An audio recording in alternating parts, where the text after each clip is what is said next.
Hello and welcome to Decoding the Gurus, the podcast where two academics listen to content or read content from the greatest minds the world has to offer, and we try to understand what on earth they're talking about. I'm Professor Matt Brown. I'm a psychologist from Australia, and with me is Dr. Chris Kavanagh. He's a cognitive anthropologist from some obscure place in the British Isles, and as we're both fully credentialed gatekeepers of the institutional narrative, we are ready to get to the bottom of whatever shit is going down in our interconnected online world culture. Does that sound about right, Chris? That sounds very good. So the world of conspiracy theorists and pseudoscientists and secular gurus is expanding in the internet era, and we have found a kind of corner that's interesting and potentially untapped to look at from a critical perspective. So hopefully we have some interesting things to say and can connect it to the pre-existing well-trodden paths of conspiracy theorists and various types of gurus. Yeah, I think there's a lot of interesting connections there, a lot of good stuff to unpack. So we'll see how we go. Hopefully interesting. I'm sure it'll be hit and miss sometimes, especially at the beginning, but we'll have some fun. So I guess the first thing we should do is introduce ourselves. So do you want to go first, Chris? Sure. So like you said, I'm in academia. I'm a cognitive anthropologist, but I actually teach in a psychology department. So I kind of moonlight as a psychologist on the border of anthropology, all very academic and uninteresting. But the relevance for this podcast is that basically I've had a long-standing interest, not just academically, but personal interest in conspiracy theorists and pseudoscience communities, alternative health communities. And like I said, the internet has led the blossoming of these spaces with a whole spectrum of people, from your Alex Joneses to Jordan Peterson to even mainstream figures. And with, as the president, it's become ever more mainstream. I think that our background could contribute to saying something interesting about this phenomenon. Maybe not in the elegant way that I've just done it now, but hopefully some better expressed things as we get more used to it. Absolutely. Yeah, no, I think you're right. A lot of things are coming together right now with that, with the internet and the various sources of media. The traditional religions and traditional belief systems, I guess, sources of authority are kind of breaking down a little bit, and you have these alternative things arising. So it's a rich environment, maybe a target-rich environment as well. So we should have some fun. So about me, a psychologist from Australia. I mainly do research now, and so my background sort of interconnects with yours and in some ways as well. Even though my main area is in addiction and public health and behaviours that contribute to that, I've had a long-standing interest in paranormal beliefs, religious beliefs, and also conspiracy ideation. So it sort of all goes back to the fundamental goal of psychology, which is to understand why people are so crazy. And, you know, one of the reasons people can be a bit crazy is that they believe all kinds of interesting things, and we're social animals, and we develop those beliefs in cooperation with other people. So it's really interesting to focus on, it's not so much the psychology, but the sort of sociology of it, I suppose, which is the way these ideas spread and what ideas are appealing and whether or not they're connected to reality. So, yeah. And I also, following on from your introduction, Matt, I should probably mention that I have a slight accent. That is no, Chris, no, that's not no. Yeah, I'm sure nobody had picked up on it till now, but I might have mentioned that I'm also from Northern Ireland, and I have lived outside for a while and now living in Japan, so my accent's a little bit strange, but it's mostly Belfast influenced in Northern Ireland. And yeah. So what you're saying is, although we're two white guys, we're very diverse. That's right. There's an untapped market for white academics talking about niche topics in podcasts. This is a rich vein that nobody has fought to exploit. So it's good that we got there first. Well, I'm sure the Australian Northern Ireland connection is an untapped vein. Of course. Well, it's maybe with the the possible exception of like Aussie rules football and Gaelic football crossovers, but that is not what this podcast is about. And no, well, they don't have a podcast. That's the thing. They don't. Maybe we'll end up getting into that when we exhaust topics. But the other point that I realized I probably should mention in an introduction is that my main field is the cognitive science of religion. So in my actual research, I focus heavily on religion and particular ritual psychology. So the conspiracy theorist area is a side interest in my research, but it actually, in many ways relates in with religious belief and this kind of thing. So yeah, I may have mentioned what my main academic specialty is. So yeah, there we go. Yeah, that's right. And you reminded me also another sort of thing which we have in common, which is related directly to the topic of this podcast, which is that cognitive aspect. The various heuristics and biases and cognitive fallacies and so on. Basically, those mechanisms of reasoning that us human beings try to do, but of course we're not computers, and we're very, very fallible, all of us. So it's just endlessly fascinating, all of the little quirks and mistakes or errors that we all make, but also in communication and language, in how people, especially gurus, how they convey ideas. There are various tricks, of course, that can convey a sense of truthiness, sometimes called deepities, which we'll hopefully get into as well. Yeah, and I think both of us, we've talked, off the podcast about this, that we don't think that this is the kind of things that we're going to be talking about require you to be an academic to know this or to pick up, but rather academia does put an emphasis on critically evaluating and stuff, but there's plenty of academics who don't, and there's plenty of non-academics who are very critical when they're assessing things. So the techniques that people use in order to make themselves sound more convincing and authoritative, we know a thing or two about them from our research and academic backgrounds, but the things that we're talking about are not stuff that you need to be an academic to find out about or to consider. And everybody has their biases. Nobody's immune to them, including us. So this isn't an attempt to say that what everyone else gets wrong except us. Except, of course, that we are perfectly correct and everyone else is wrong. That's the only point to make there. Yes. Well, so we should get into the podcast itself, I guess, to talk about what we're doing. So it's called Decoding the Gurus, unless we change our minds and change the name. But for the time being, Decoding the Gurus. So we're talking about gurus. We're not talking about all kinds of gurus, right? We're not talking about, maybe we will end up doing this, but at least at the start, we're interested in not the religious gurus or alternative medicine, the more spiritual side of the spectrum when it comes to gurus.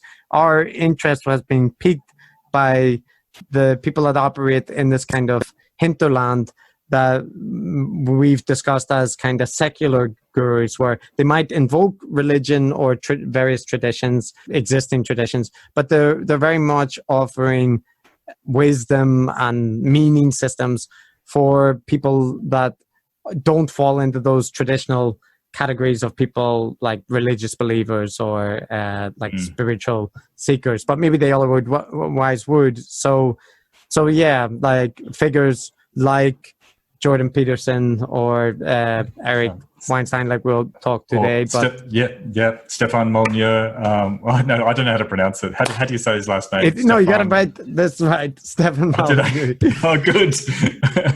Good. So these people, as you said, like they're not religious. They're not sort of spiritual people like Deepak Chopra.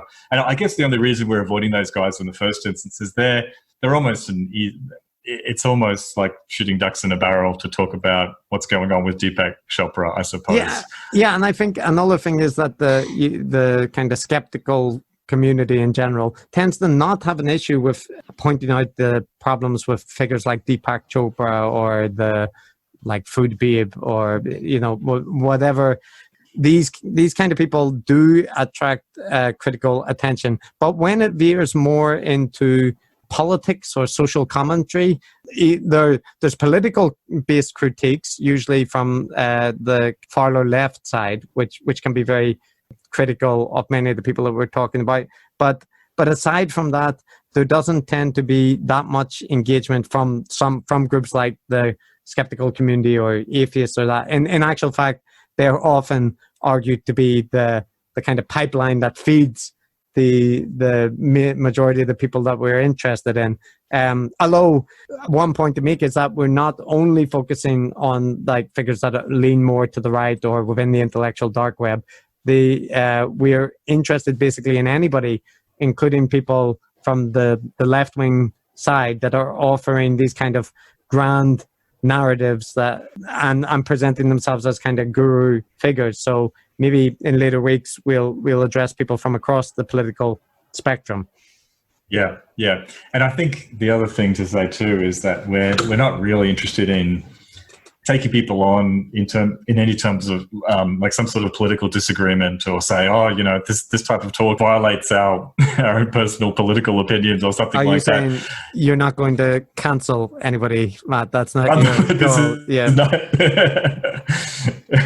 No, I'm not going to call. We're not going to call people out for various things either. We might call people out, but I don't think we're going to call for them to be cancelled or like deplatformed or. No. Well, look, where I was going with that is that I guess like our intent, I think, with this is not to take shots at people just for the sake of it. Although that's obviously a lot of fun. What we hope to do, I think, is break down some of this content and hopefully use it as a bit of an illustrative example to kind of understand the kinds of things you have to watch out for if you want to be a critical consumer of this kind of content. And, there's lots of great content out there. A lot of the people will cover a lot of interesting topics. And I think their audiences are attracted to them because they do dig deep on topics that are of interest to people, and often stuff that might get neglected by the more mainstream media. So the attraction is real and understandable. So I suppose we could humbly offer people a few tips and tricks for critical evaluation of this material, so you can just be a smart and informed consumer of content, basically. I'm sorry, Matt, this is not what I signed up for. I want to destroy people, ruin their careers, and financially bankrupt them. That's my motivation. It's pure vendetta that motivates everything I do. I am. You're a hater, Chris. I know that. Yeah. So people seem to think, but actually, like, just to be clear, that's sarcasm. That, like, I know that sometimes that doesn't travel that well, but it's unfortunately the default mode in Northern Ireland. But I think that in many of the occasions, although I might fundamentally disagree with some of the people that we talk about, or think that they are advancing messages that aren't great or have some problems. By and large, I don't think that's the issue. It's fine to disagree, and that I hope, and I think we plan to deal with people that we might overall agree with as well. So it isn't necessarily a case that this is just a tear down of people that we don't like. Hopefully there's more to it than that, but so maybe we should get into it and see what happens. Yeah, absolutely. Let's give it a whirl. I will say one final thing about why you and I are just eminently qualified to do this job, which is that like a lot of these people get criticized a lot from certain sources, basically from people who are diametrically opposed to them, just fundamentally in terms of their politics and so on. And they get criticized in the most overblown way a lot of the time too. And, I'm generally not too impressed by the kinds of criticisms that, for instance, have been leveled at Jordan Peterson, for instance. I think a lot of them miss the mark. So I think, having, knowing you reasonably well now, Chris, I think I can speak for both of us when I say that we're basically politically very moderate, like, in the left of center, liberal, progressive. Yeah, liberal, progressive, left of center. But speaking for myself, anyway, I'm very milquetoast. I don't have any extremely strong fanatical political opinions. I think I inhabit the hinterland where, depending on who is speaking to me, I'm either presented as like the champion of wokeness or like a hidden conservative pretending to be left wing, and. But I feel no need to self-identify as a classical liberal. So I think that at least we aren't there. That's not that there aren't reasonable classical liberals out there. I'm sure there are a handful, but the many fine people, Chris. Many fine people on both sides. So basically, Matt, the point that you thought it's important to mention before is like that we should annoy the far left. I should annoy the classical liberals, and maybe we intrinsically just alienate the far right because, like, we, to make clear, we're not the far right. Yeah, just that disclaimer is probably useful to the kids. Okay. Hopefully, no one's going to be writing letters to our employers to try to sack us. So. I'm sure we've carved out the biggest possible audience of like just cancelling out all these segments that are usually the ones interested in this topic. Good. So if you're still listening, we could get started. So, what's on the menu for today, Chris? We've decided to start with Bret Weinstein and his brother Eric Weinstein, and a particular episode of theirs. Yes. So, in no surprise to anybody that follows me online, our first topic relates to Bret and Eric Weinstein. Actually, I think, and is, I would say, one of the masterpieces of the past year or so. So this is episode 19 of The Portal, which is Eric Weinstein podcast, and it's titled Bret Weinstein, The Prediction and the Disc. So just to interrupt, before we get into it and them, I guess just a note on the format we're going to follow for this episode and for all of them, I guess. Every one of the people we'll cover and talk about, they produce just massive amounts of content, just reams and reams of content, and it's really not possible to kind of attempt to summarize it all and cover it all in any kind of way. So I think what we decided is, look, we're just going to take one bit. It could be a chapter of a book, it could be an episode of a podcast, some manageable bit of content, and we're going to work through it and see what they're saying in it, and take a critical look and give it a critical analysis. So I guess I think this is a good way to approach these figures and these ideas, because even though you're taking a limited amount of content, it's often pretty representative of the kind of stuff that's going on in many other episodes. And we can always come back and return to particular people that we cover for a second round if they produce something interesting when to go through. So we have to start somewhere. So we're starting off with, we had to pick someone. So Bret and Eric Weinstein are lucky first off the lot. We'll cover this episode. Yeah, and so like just to add to that point, there's podcasts that I listen to which are, for example, Knowledge Fight is a podcast that focuses on Alex Jones content week in and week out, and they dive very deep on, and he's pushing out content in the manner that you talk about every day. And I think both of us feel that if we were to do that for some of these people, that we might go mad. If it became our sole focus just to consume the content. So a kind of pick and mix approach is both mentally more healthy, and also I think we can illustrate that there are these parallels across these diverse range of people with different goals, different philosophies, but in many respects a lot of overlaps in the techniques and rhetorical tricks, if you want, that they use to make their point.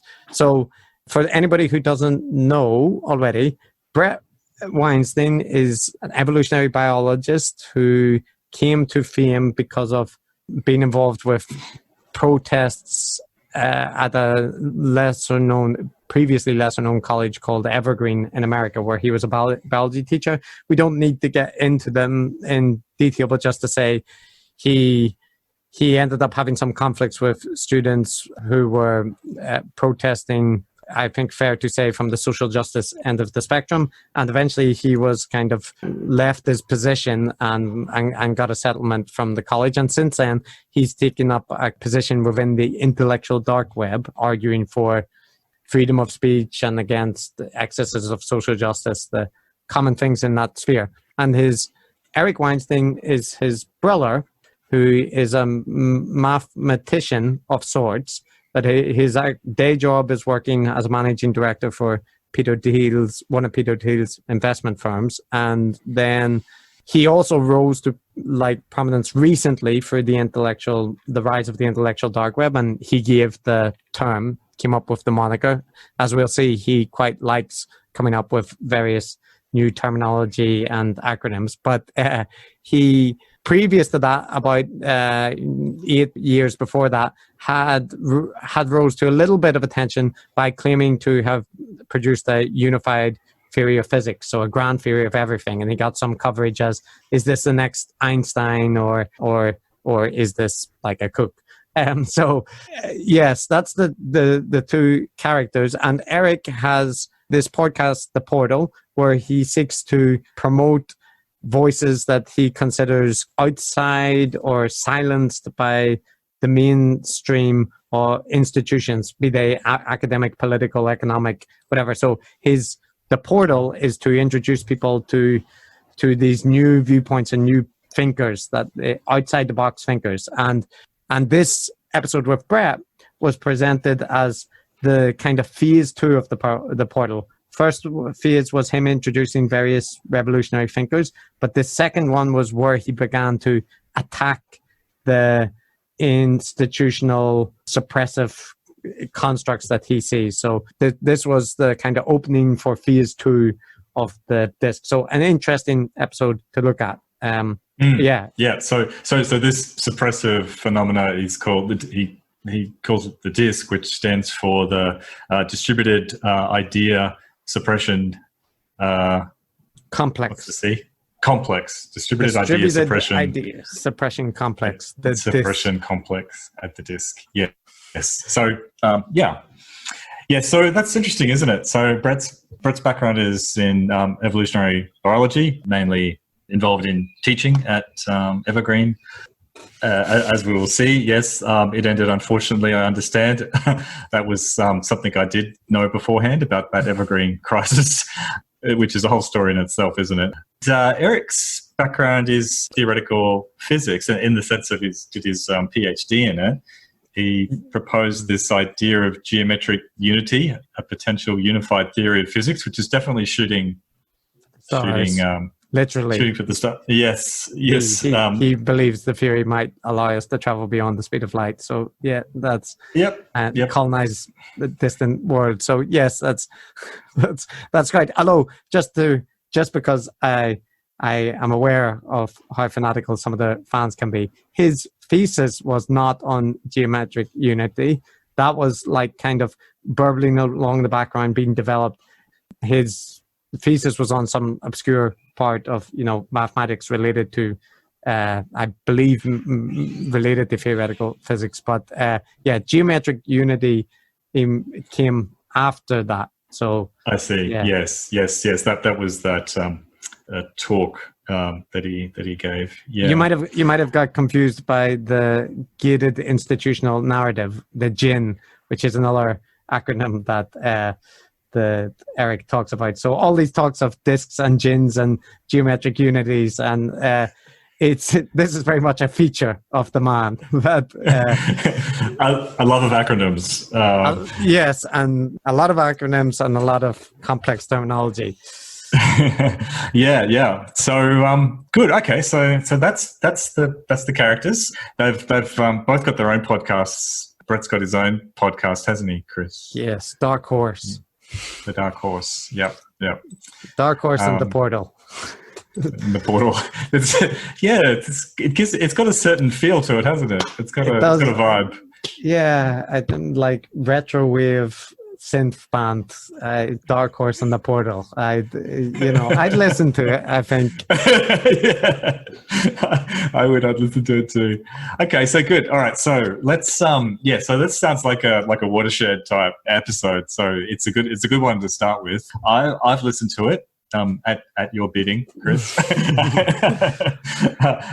And yeah, it was a wild ride. It was interesting, and we've taken some notes, and we've got some clips as well. So I guess what we're going to do is we'll work through some of the themes that they sort of cover, not necessarily in strict chronological order, but sort of thematically arranged. Yeah. So maybe one thing that would be helpful to do at the start is if I give a kind of Steelman synopsis of what this episode was about from their perspective. We'll hear it in their own words in the various clips anyway, so I won't spend that long. But just to make clear what their fans and what they would probably frame what this episode was about is that Bret, as a young PhD student, through his insight into evolutionary theory, made a prediction about the nature of telomeres, the ends of genes, and the relationship with aging and cancer growth and various things that will probably come up later. But anyway, he made some deep theoretical insight and then sought to introduce it to the academic world, publish a paper about it, and he contacted some of the leading figures in the field, only to have his revolutionary insight squashed by the distributed idea suppression complex, which was protecting the gated institutional narratives. His insight was kind of too revolutionary, and as a result, it was suppressed by the various powers that be, including an eventual Nobel laureate. And this episode is the older brother, Eric, convincing Bret that he hasn't taken up his place in history of science and that it's time to rectify that, smash through the disc and let everyone know about his important discovery and maybe start to set things to right. Right. Good. So is that anything else, or just that? Is that? I mean, is that not enough? If I wanted to, I might add that they are at various points in this podcast claiming that it's Nobel Prize winning insight that was suppressed and that it has implications for health, cancer, drug testing, the entire scientific enterprise. So if that's not enough for you, Matt, I don't know what's wrong with you. Maybe you needed to listen twice. No, that's enough for me. I just reminding myself here. I see. Yeah, that's true. So yeah, I think most of it is dedicated to setting out the story of the suppression, and I guess not just suppression. It was also idea theft also took place, and they go into detail about how these ideas were stolen without, or taken, used without credit, and essentially Bret has been unfairly dealt with, it would be fair to say. Yes. So maybe starting with a clip would be useful, because I think one of the things that I did like about this, some people really didn't like this, but I find the dynamic between the two brothers to be like, so some people find it very grating where Eric is kind of pushing Bret and berating him about not living up to his potential, but I actually find the dynamic between them quite endearing, because like in many respects Eric seems to regard his brother as like an unacknowledged genius, maybe only surpassed by him, and that and to see him as very much advocating for his like younger brother. So like which is very, very understandable. And I their interactions are like someone comedic in that respect. You know, I have a brother as well, and I can imagine him trying to lecture me about how to live my life, and you know so that dynamic was quite interesting. And the first thing, I can play this clip for us where this is Eric talking about how he sees Bret. I always resented the fact that you really excelled at and enjoyed teaching as much as you did, and you saw this in terms of a place to play with ideas, to teach students, to have a pleasant and enjoyable life, healthy as it was in the great outdoors, et cetera, blah, blah, blah. And I still see these characteristics in you, and it drives me nuts because you're your own worst enemy in some ways to me. What you really are, to me, is an unbelievable thinker and researcher. And beneath this kind of very nice, friendly pedagogue is a thinker that the world doesn't know. And I watched recently your interactions with Richard Dawkins, and it was absolutely infuriating. So this topic of how Dawkins treated Bret in the onstage interactions comes up again later. And the general view is that he failed to appreciate Bret's genius adequately. But that's a good clip to start off with too, because it kind of sets out, it's really quite clear in the motivation for the theme of the podcast, which is that Eric feels that Bret has been, is sort of his genius, to use his words, has been unrecognized. Whereas Eric, who knows him very well, sees him as a genius. Broader society, the broader world hasn't really recognized this. He's been when he was working at Evergreen, which ended unhappily. But while he was there, it was mainly focused on teaching. And from what I've heard of Evergreen, even though it certainly seems to have its faults, it did seem to, if you could afford to send your kids there, it certainly seemed to provide a very enriching experience. But even though I think Bret enjoyed his time teaching there, really loved interacting with students and teaching and so on, I think there's obviously this issue there where it's almost like a research career has been thwarted or nipped in the bud without him getting a chance to grow in that direction. Yeah, so on that, I'll play a second clip about Dawkins failing to appreciate who Bret really is. So, I mean, he's very clear. It's like, well, Bret is a real hero so far as free speech and standing up for free inquiry goes, but he's very confused. Well, no, I don't think that's right. I think that you guys had a really substantive interaction about biology, which I wish he would spend more time on because he's phenomenal at it when he's focused on it. Yes, so this is Dawkins feeling to properly grasp, along with everyone else, that Bret is not just this figure who stood up for free speech, but is a revolutionary researcher. Now, one issue with this narrative concerns the fact that Bret hasn't published much of anything in the 20-odd years in his career. Now, this podcast is in many respects trying to account for that. However, if you are wanting to claim the status of being an influential theoretical thinker, it is a very odd situation to be in, to not be publishing or not conducting field research or experiments. I mean, maybe Bret is taking trips with students or these kind of things, but yeah, it's hard to see how anyone would have perceived Bret to be a major evolutionary thinker because there's little evidence that that's the case.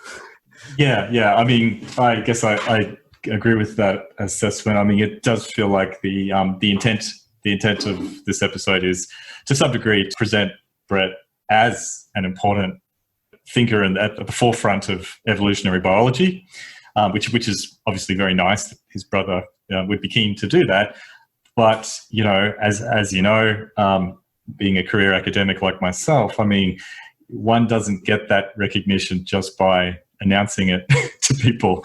You really need a track record, and the recognition needs to happen in the field. Both you and I have published quite a lot of papers, and yet I don't think either of us would think of ourselves. I'm not sure who the analogous person to Richard Dawkins is in psychology, but I don't know if I'd be able to present myself so confidently as just to be self-proclaimed as someone who needs to be taken extremely seriously. Yes, and I think part of this is that the people who are recognized, as Bret kind of acknowledges, Richard Dawkins is understood as a good popularizer of evolutionary theory and previously an influential theorist for the gene's eye view and some of his earlier work with like the baby birds pecking and that kind of thing. But most of the people who are talking about are really more popularizers, or people who are well known because they're popularizers, like Jerry Coyne, or when they're talking about the failure to recognize them. Now, these people do have research careers as well, but the point is that I think though the people that have expressed doubt about Bret's understanding of evolutionary theory, I think that part of that is that they have a point, not that they have kind of deeply misunderstood things, because there's been some criticisms, for example, about Bret has put some lectures on YouTube where he discusses various aspects of evolutionary theory and has some of his own ideas, and people like Jerry Coyne have criticized them on kind of traditional grounds and or kind of on evolutionary theory. And Bret has at various times courted controversy by expressing criticism of traditional Darwinian theory. Now, he's often doing so in a way that it isn't entirely clear what he's arguing for, right? It's generally pointing out there are some problems with like neo-Darwinian theory, and that this is causing problems or making the field fail to advance. But when pressed for details, they often, kind of retreat to vagaries, or, epigenetics is doing interesting things, or people are failing to appreciate group selection. And I have a nice illustration of this about Bret noticing that the field is stuck where others don't. I've been very clear and very public about the fact that I think my entire field is spinning its wheels, that they've gotten caught by a few bad assumptions, and that they are spending decades in the weeds for no good reason, that there is a way out, that I didn't know what it was for a long time. I did figure out what it was, and getting their attention on the question of what they're doing wrong is a Herculean task. I've made that clear. Yeah. I might jump in with my gut response ahead. here, which is this doesn't really make sense. Like if you are wanting to point, if you're wanting to point out fundamental problems with the main framework in a whole discipline like evolutionary biology, then I think you can't just say that to people, tell them that they've got problems, and say it to some popularizers or famous figures, and that is not going to happen. One needs to have a track record and actually have built up. It usually takes decades. It takes a huge amount of work to. I think your problem, Matt, is that you're coming from a disc perspective. You're just trying to suppress the revolutionary insights. So the issue, that's certainly the way that like Bret would see that, or Eric would see that, right? That focusing on publications, focusing on track records is like a red herring.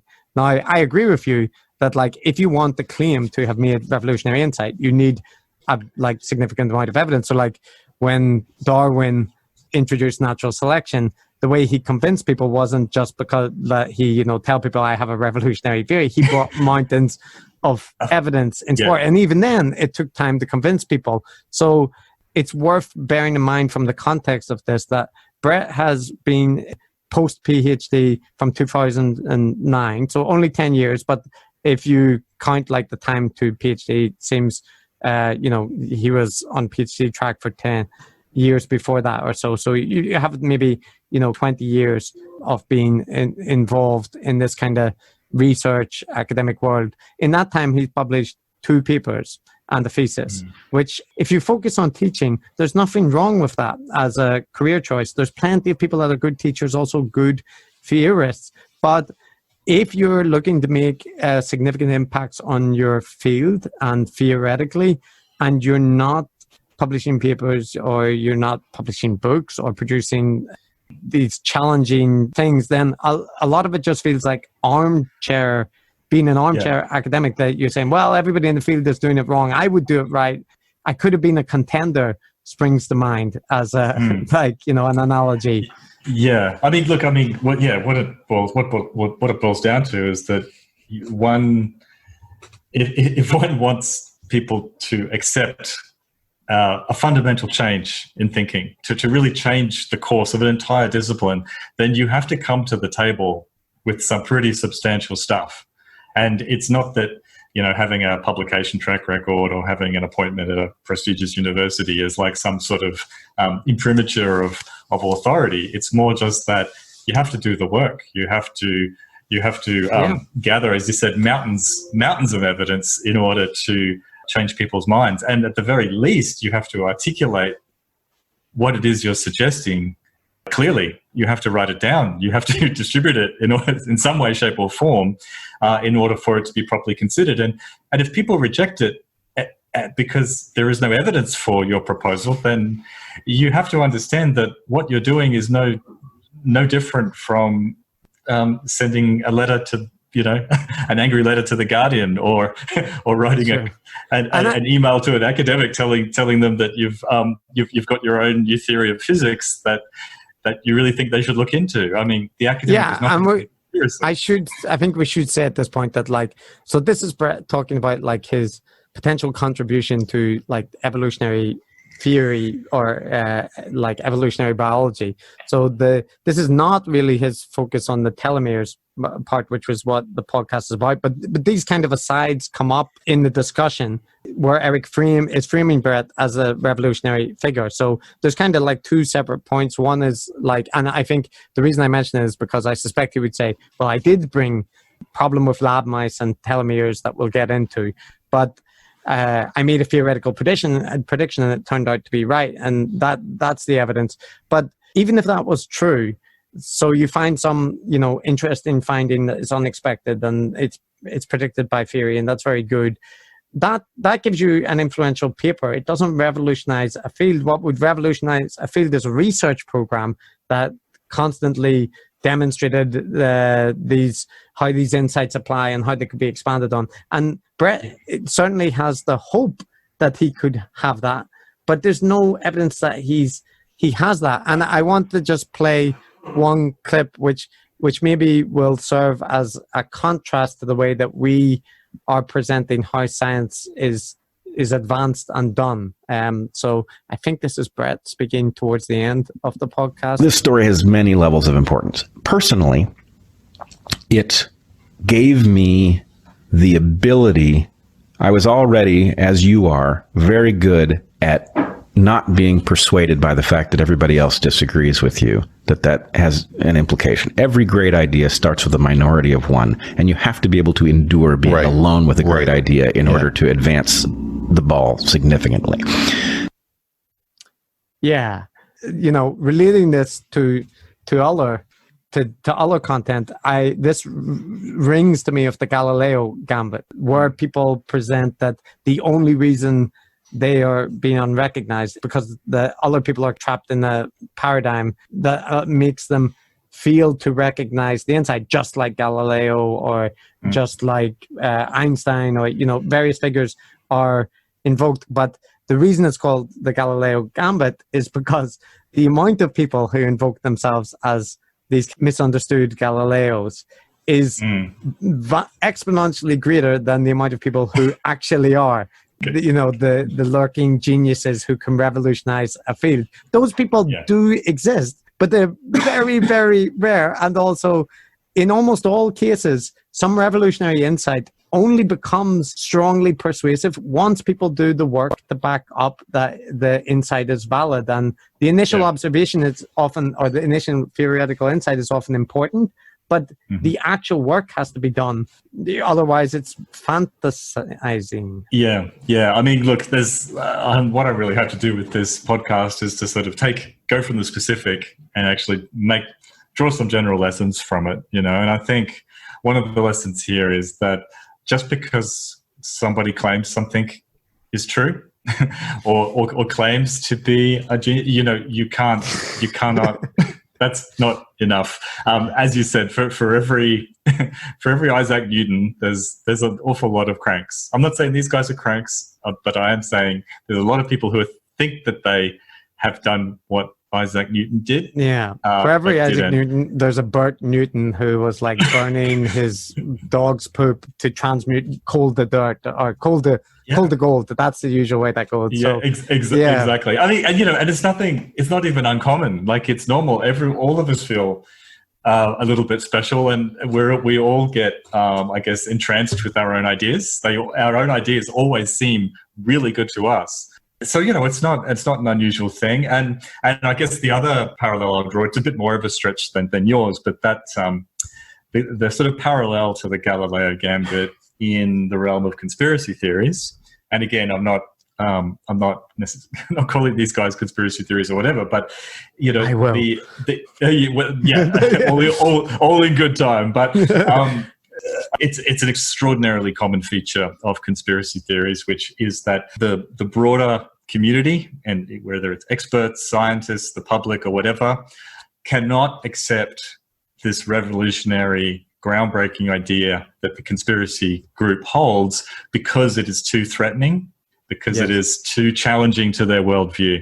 For instance, flat earthers cannot accept the fact of the flat earth because it would just destroy their entire concept of how the world works, and that's too frightening. The last thing I'll say is that the reason I mention that is that all, let's say, idiosyncratic belief systems have a similar problem to solve, which is that they need an explanation for why everyone else can't see the obvious thing that they feel is right in front of their nose. So, sure. And I see a slight thing here too, which is that there has to be a reason why, say, Bret's obviously fantastic ideas have been unrecognized, and there's usually an explanation. An explanation is required for why that isn't forthcoming. Yes. So anyway. I agree, and I also think, as you say, there's always an explanation for why the person is unrecognized, and also there is usually a nefarious entity that is responsible for that. And in like traditional conspiracy theorist frameworks, it's the system or the Illuminati or the Greys or whoever it may be, various fantastical people, the fourth dimensional reptiles that people laugh at. In this case, it's the distributed idea suppression complex. So that's like a wordier name, but when I think about what that means, it comes very close to like the system or the man, right? It's just institutions and like academia or governments, these kind of things. So, and this is not to say that they are always correct, but that having this kind of looming boogeyman gives you a reason. It even gives you a reason, like why we made this podcast, right? We are part of the disc, so we don't get at least not yet. We haven't got the checks from the disc for our work in suppressing the counter narratives, but maybe they'll be forthcoming, and we're doing this idea suppression pro bono, man. I mean, we are. Our problem is in a Marxian framework, we've already got our false consciousness, and now we're defending the high priests. So we're doomed, Matt. I think the thing is that we are doomed, and related to that, I have a clip that will express this quite clearly. This is one of my favorite clips, I have to say, from this episode, which I think is perhaps one of the best illustrations of Eric and Bret and how they see themselves. I'll play it and then we can discuss it. I think you and I share a certain delight when we do our homework and we discover something interesting and absolutely nobody else gets it. Mm-hmm. That would feel bad to most people because they would feel like, what am I doing wrong? Why does nobody else understand this point? To you and me, that feels good. It is to know that you have achieved something, you have discovered something, and that nobody else can even recognize it gives you some sort of sense of how far ahead you might be. Yes, so I very much want to get your reaction to that, Matt, but I just want to say that for me, this is like encapsulation of Bret and Eric's tendency towards what I would call science hipsterism, where what's important is that you find something else out that other people couldn't recognize, and that you're so far ahead of the curve that you're talking about things that other people don't even know are on the horizon. And Bret displays some insight when he's like, most people might cause the fact that everyone disagrees with them to like look again at maybe I'm wrong. But in his case, it just cements that obviously that means him and Eric are right. And both of them clearly, as he expresses, get the light in the sensation that they are so far ahead of the game. So yeah, I'm interested to hear your thoughts on that. I guess none of them are short of self-confidence. There's an awful lot of self-confidence there. And actually, one point to make there is that the reaction to this episode, I mean, so we're listening to the isolated clips now, but the general reaction to this episode was, well, Eric is, pushing things too much and he's making like kind of grandiose claims. Poor Bret didn't want to, speak out, and he was kind of forced by Eric. But when you listen to the clips where this is Bret speaking, right, I really don't think Bret is lacking for confidence in his abilities or insight. I wouldn't say his issue is like an excess of modesty. No. Yeah, look, I guess how can I put this? I think it returns to my point before, which is that if you have a really big claim that you've got this grand new insight, you understand things so much better than people who have been extremely influential and really driven a field forwards for decades. You've got this amazing insight. I think if no one else agrees with you, you haven't convinced anyone else, and you haven't brought evidence to the table that actually convinces them, then you have to keep in mind that you may be delusional. We all have a natural fondness for our own ideas. We all find our own ideas very convincing. That's kind of normal. But when you kind of combine that with a real massive level of self-regard and self-confidence, then I think it can lead you down a certain path. And yeah, so I guess, I guess my recommendation for people who are listening to anything or reading anything from someone from Deepak Chopra to Eric Weinstein or Stefan Molyneux or anybody, I mean, if they're simply proclaiming to you that they have a unique insight, then my suggestion is to take that with a grain of salt. Sure. And I also think the thing is that what they're expressing is genuine and heartfelt, right? Like this, people often get accused of being grifters, and I think, there's various things that people do that justify that critique. But like when it comes to Eric and Bret, my impression is that they're expressing their true belief about like how they see themselves, how they see the theory and the field. So it isn't just a matter that it's all based on like opportunism or these kind of things. I get the impression that these are honest sentiments, and I think because of that they end up with these very weird conclusions. So I've got an example here. This is after Eric has introduced what happened to Bret at Evergreen, and he's talking about how the American biology establishment responded. Okay. When Bret found himself as professor in exile along with his wife Heather Hying, I had thought that the American biology establishment would realize that one of their own had been thrown overboard as jetsam, and that he would have been invited to many universities to give seminars in biology. Right, and this repeats, but like when I originally heard that, my reaction was, why? Even if he was unjustly fired, was he giving seminars before in prestigious universities about his theory? And the answer is no.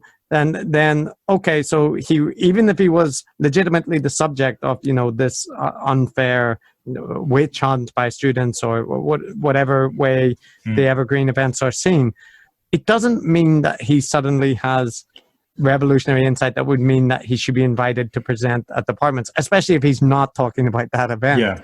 Yeah. I mean, I could give you a personal example here, a very recent one, which is just this week. Several colleagues of mine at my university have sadly lost their positions as a result of the massive drop in international students due to coronavirus. Australian academic establishment ponied up to start inviting them. Seminars? No, they haven't yet, Chris, and I don't think they will. And I should say that some of these the academics I'm thinking of have a much longer and more substantial academic, like research track record than Bret. So, of course not. Like as you said, why? There is no system or there is no board of academics who are monitoring this thing. And they don't have a kind of program to take care of disenfranchised academics with a seminar schedule or something like that. No. Why would they? Unless you were famous, and perhaps if you were a legitimately famous person with a massive track record, who was just really held in. Even then, I understand that in this case, Eric is saying that like Bret is a victim. But of course, there's an inherent paradox that he's saying, my brother should not be known for this event, and then he's saying because of this event he should have been invited to give like lectures and talks, and I think that he's on the one hand saying it's not because of that, but then immediately kind of contradicting that by the contradiction is clear, and likewise, I think Eric acknowledges at the beginning that for various reasons, Bret hasn't been well known in the research. Doesn't have a strong research profile, and as we said, there's nothing wrong with that at all. There's nothing wrong with focusing on teaching, but you can't sort of have your cake and eat it too. If you're not well known and recognized for your research profile, then there's no reason for people to offer you a seminar series and things like that when they see that you're out of a job, unfair though it may have been. So look, I mean, my main takeaway from this, Chris, is that, I mean, more than anything, this illustrates like a disconnect with reality, frankly. I mean, to help illustrate this disconnect in a way that will be palpable, I think, to everyone. So as you mentioned, there's just this like random example of, seminars and being invited is already suggesting a skewed perspective. But I'm going to play a clip from a previous episode. So this is from episode 18 of the portal, where Eric is talking about the distributed idea suppression complex and how it applies to his family. And following on from what you said about, detachment from reality, let's see how he presents his family. It is time to do battle with the oppressive structures that have been used to silence new ideas. If in my family I assert that there might be as many as 3 revolutionary Nobel quality ideas in one clutch, how many ideas might there be suppressed if that is actually true? Now, you heard Nobel level, right? So even granting that is not directly claiming that Nobels are warranted, it is that the insight is at the level deserving of other Nobel Prizes. And remarkably, Eric, his wife Pia, her Nobel idea is in economics, this is in theoretical physics, and Bret's is in evolutionary biology. So 3 Nobel Prize level ideas in one family. Can you believe it? Yeah. No, I can't believe it. It'd be interesting to try to estimate the probability of that. I'm not a mathematician, but I suspect it's not high. It's not high. No, I would say it's not high. So, I don't know if it's obvious. I mean, what's obvious to you and me, being career researchers, may not be obvious to every listener, but I mean, I'm beginning to think it might be, which is that what they're suggesting isn't just not unlikely or implausible. It's really, really implausible. It's an indicator that perhaps someone's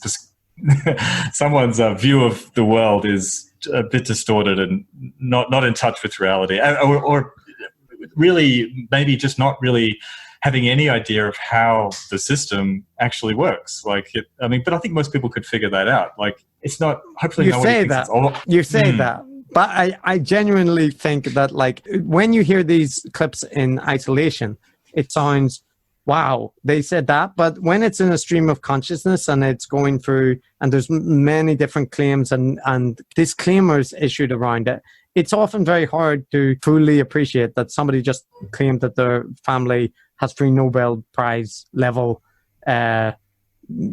people who could have won Nobel Prize in it. So I think very often the audience just doesn't notice these points, and when people point them out, they say, well, look, you're just focusing on this like one point. It's not really representative of the arguments they're making, and you can forget about the whole Nobel issue and the arguments still stand. But the point that you make, that, you know, it's illustrative of the way that they see the world, and also their inability to kind of critically evaluate things. That makes it important. Yeah. Another illustration of this is Eric encouraging Bret to break his silence about this event. So let's just see how he frames it. Because you're going to do this thing where you downplay your gift, and I'm sick of it. I'm tired of it. I've had it. And part of it, what happened is that you are now distorting the history of science. You have a place in the history of science that you are not taking up. You are not advocating for. There's something that you don't like about this. No, I don't think this is true. I just think I'm pursuing it. Maybe I'm pursuing it in a way that it doesn't work out in the end, or maybe I'm pursuing it in a way that it would. So yeah, I would say that, you know, viewing yourself as having a place in the history of science is a pretty grandiose claim, right? And you don't hear Bret say, like, no, hold on, like, my theory, you know, is important, but I'm not claiming to be like a grand figure in the history of science. Instead, you hear, like, yeah, I agree, but, you know, maybe I'm not going to go about it the same way as you. And yeah, like, I've met many kind of very influential theorists, you know, at conferences and stuff. You meet kind of big names in the field, or my PhD supervisor is like a big name in my field, and these kind of things. And those people, by and large, like, with some exceptions, there are egos in academia and people attached to their degrees, but, like, I've never heard anyone frame themselves in those grandiose terms, that their place in the history of science is waiting. And these are people who could claim, in some respect, to have influenced grand theories or scientific research paradigms. So the level of self-aggrandizing and delusion it's pretty hard to overstate. Yeah, it is hard to overstate. I think we've probably stated it well enough. Fine, Patron. This is, I think, an unfortunate thing that we might have just noticed or both realized, is that the clips that I'm playing are not supposed to be about this kind of same theme, but they just have a habit of saying, of like kind of slipping these self-aggrandizing things into a lot of their statements. So yeah, I've forgotten what our theme is. What's our theme? What theme are we covering? Right? Look, I think in this case, the point that there is perceived to be a Nobel Prize insight here, and sure.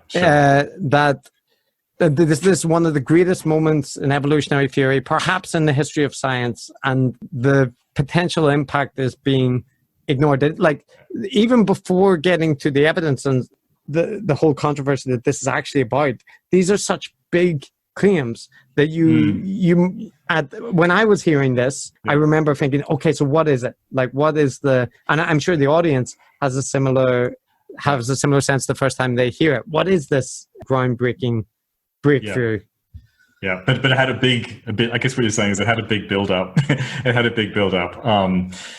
I guess, look, here's the thing. I mean, I do agree with you, actually, that I think these guys are in good faith. You know, they do actually feel this way, and they do have this healthy self-regard and regard for each other. And in some ways, as you said at the beginning, it's kind of endearing, really, that to feel that way about your brother and want to hold them up high for the world to admire. That's, you know, there's an aspect of that which is kind of sweet.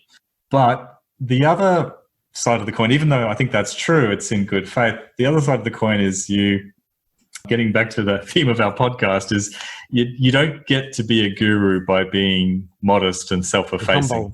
Yeah. Humble. You do. No, you really don't. I mean, this is a common thing for all would-be gurus. You really have to go all in terms of building yourself up. It doesn't matter. It doesn't matter what the context is. You could have a small kind of interesting sort of fringe religion of some kind, or you could be building just a bit of a weird kind of cult, like professional group or something like that, where everyone does what you say and nods their head when you say things and do your bidding. And again, I'm not accusing these guys of this, but it is a thing that gurus do, which is self-aggrandizement. It's a pretty simple point, but felt like it had to be pointed out.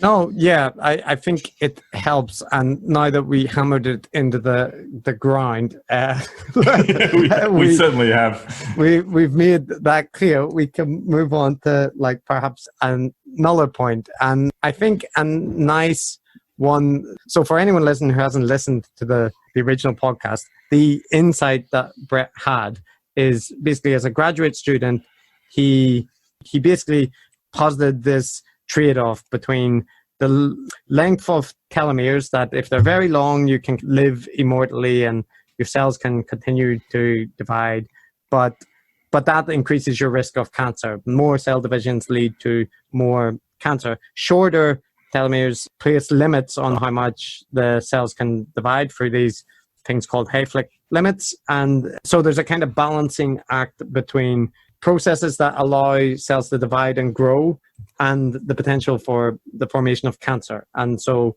this telomere length is a crucial seesaw element in nature that relates to senescence, aging, and cancer formation. And that he found some issue where particularly laboratory mice, they have very long telomeres, but they're short-lived. And and also prone to cancer. So,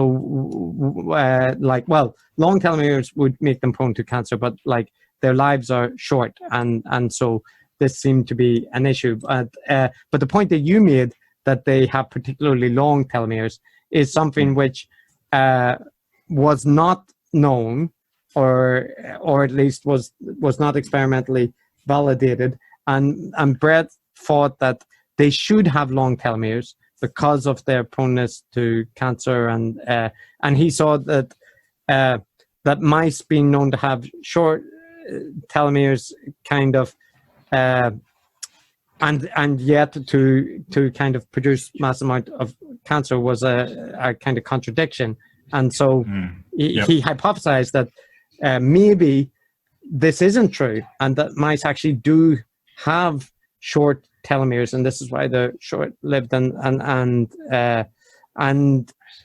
when he contacted researchers who worked on telomeres and this kind of area, and they looked into this is through Bret's telling, and they looked into his idea, they found that lo and behold, the most commonly used laboratory mouse species, the model animal, actually did have very long telomeres, and that this was a surprising result, and that it was the result of kind of breeding protocols which selected for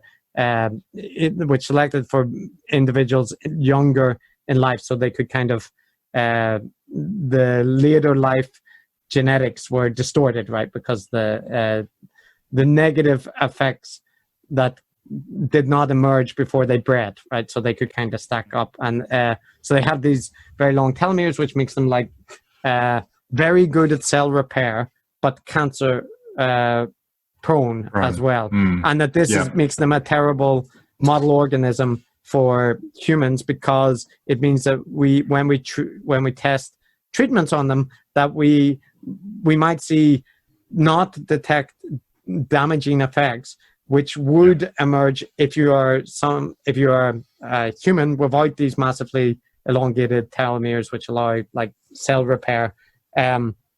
So this insight, he theoretically predicted it, and it was confirmed by some other researchers who were looking at the same topic. And he thinks that this is this could undermine the drug safety of all drugs in most of the drugs at least across America, and that it has implications for just everything, the like senescence research, cancer, so on and so forth. So yeah, in that framing, perhaps it's more clear why, you know, the audience would agree that this is a important discovery, and like that its suppression is important. Mm-hmm. Right. Yes. That was a pretty good overview of a reasonably technical topic. Actually, it's a quick question. I mean, when I listened to this, and I got the impression that it was rather technical. Like, you know what I mean? Like it seemed important. It seemed useful. But, you know, as you know, in any field, there are sort of technical results, and then there's the kind of the grand theoretical type really big stuff. And, you know, the small stuff is still important. You know, you need to get all of those little things right. And if there's a problem, for instance, with your model animal or whatever, that needs to be identified and so on. It can lead to problems. So, but it seems the general scope of the whole thing seems reasonably, technical and limited. Well, yes. I mean, maybe I asked that because maybe I'm missing something. Maybe there's an implication here which kind of would change our entire view of how evolutionary biology works, how aging works. I mean, I think that in their framing, it does, because it like relates to drug treatments, and it relates to aging, and it relates to cancer, and it's a fundamental element of life. But your point that, okay, but all of this comes from the telomeres of mice is reasonable, and more reasonable by the fact that if you introduce this point about laboratory mice not being perfect analogs for humans, it's already a well-known fact in the field, and there are other papers talking about the limitations of like mice models, and there are many other species of mice, and like it is also true that we don't just talk about laboratory mice, right? We talk about laboratory rats, and all drug studies are conducted in, like with humans, require 3-phase trials with humans, the tolerance studies and the dosage response and so on, right up to like clinical trials and studies with sick patients and study with healthy volunteers. So like there's a whole infrastructure around that, and masses of researchers working on these questions. There's a whole research field focusing on telomeres and what they do. And so given that it's 20 years since this issue, it would seem that, you know, even if it was what they're saying, what's happened since then, or, you know, the fields have progressed, and there's I think basically what I'm saying is like the chance of overstating the significance is great, and what makes that more likely is that as we'll kind of get to, a lot of this podcast revolves around like what was published or what wasn't acknowledged about this discovery. But this discovery that we're talking about, this revolutionary discovery, is mentioned in at least 2 papers. One by Bret in 2001, I believe, and one by Nobel laureate Carol Greeder and her student in 2000. So the insight, the finding that Bret is talking about is in the literature. It found its way into the literature. Yeah, sure. Yes, and Bret's paper is cited 2002 is cited 64 times, and I don't have the other one in front of me, but I think it's significantly more, maybe like 200 or 300, which is like a significant, very good citation rate, but it's not the kind of like, if like there are, as you know, there's this really long tail when it comes to citations, and papers that are massively influential get this just huge number of citations, and the rest of us poor suckers who are writing normal papers that get normally cited are part of that long tail. So yeah, if the citations are for this finding, which as you said has been published, is in the sort of 60 to a few hundred mark, then it's not nothing. It's good. It's a good respectable impact. And obviously people paid attention and cited it, but it's not.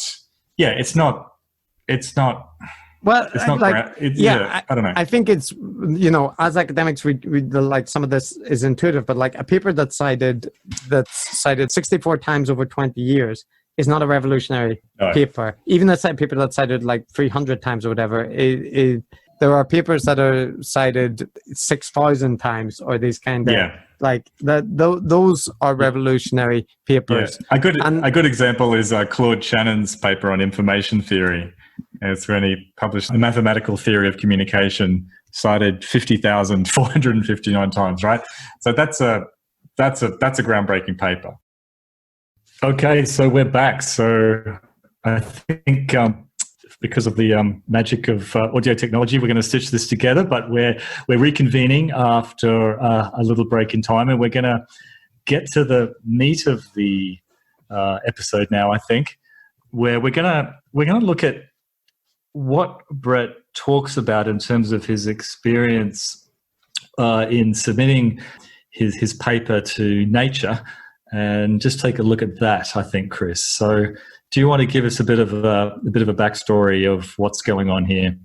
Yeah. So after maybe over an hour, we have decided to actually talk about the main point of the podcast, the repression by the disc of one Bret Weinstein. And it's a saga for the ages, but the way that they tell it is it revolves around this paper that Bret has written to alert the world to this discovery about telomeres and the potential problems with mice models and this trade-off between the length of telomeres and propensity for cancer. So the saga is mostly about what happens with this paper. And as academics of sorts, we have experience with papers and peer review. So I think we can maybe put into context how surprising some of the things are that Eric and Bret present about what happened and just how much suppression is involved. Yeah. So I remember from listening to this, there were a lot of things presented as, I guess, a little bit outrageous and just exceptional or mysterious or concerning about the process, which didn't quite ring true to me from memory. So, but yeah, we can work through them and see what we think, I guess. Yes, and it's hard to know where to start, but I think a good place is that the Nature submission is at the heart of the whole episode. And Nature, for anyone who doesn't know, is like one of the premier journals for science. Like getting published in Nature is a very big deal, career making for some people. So it's kind of the goal for everyone in hard sciences, social sciences.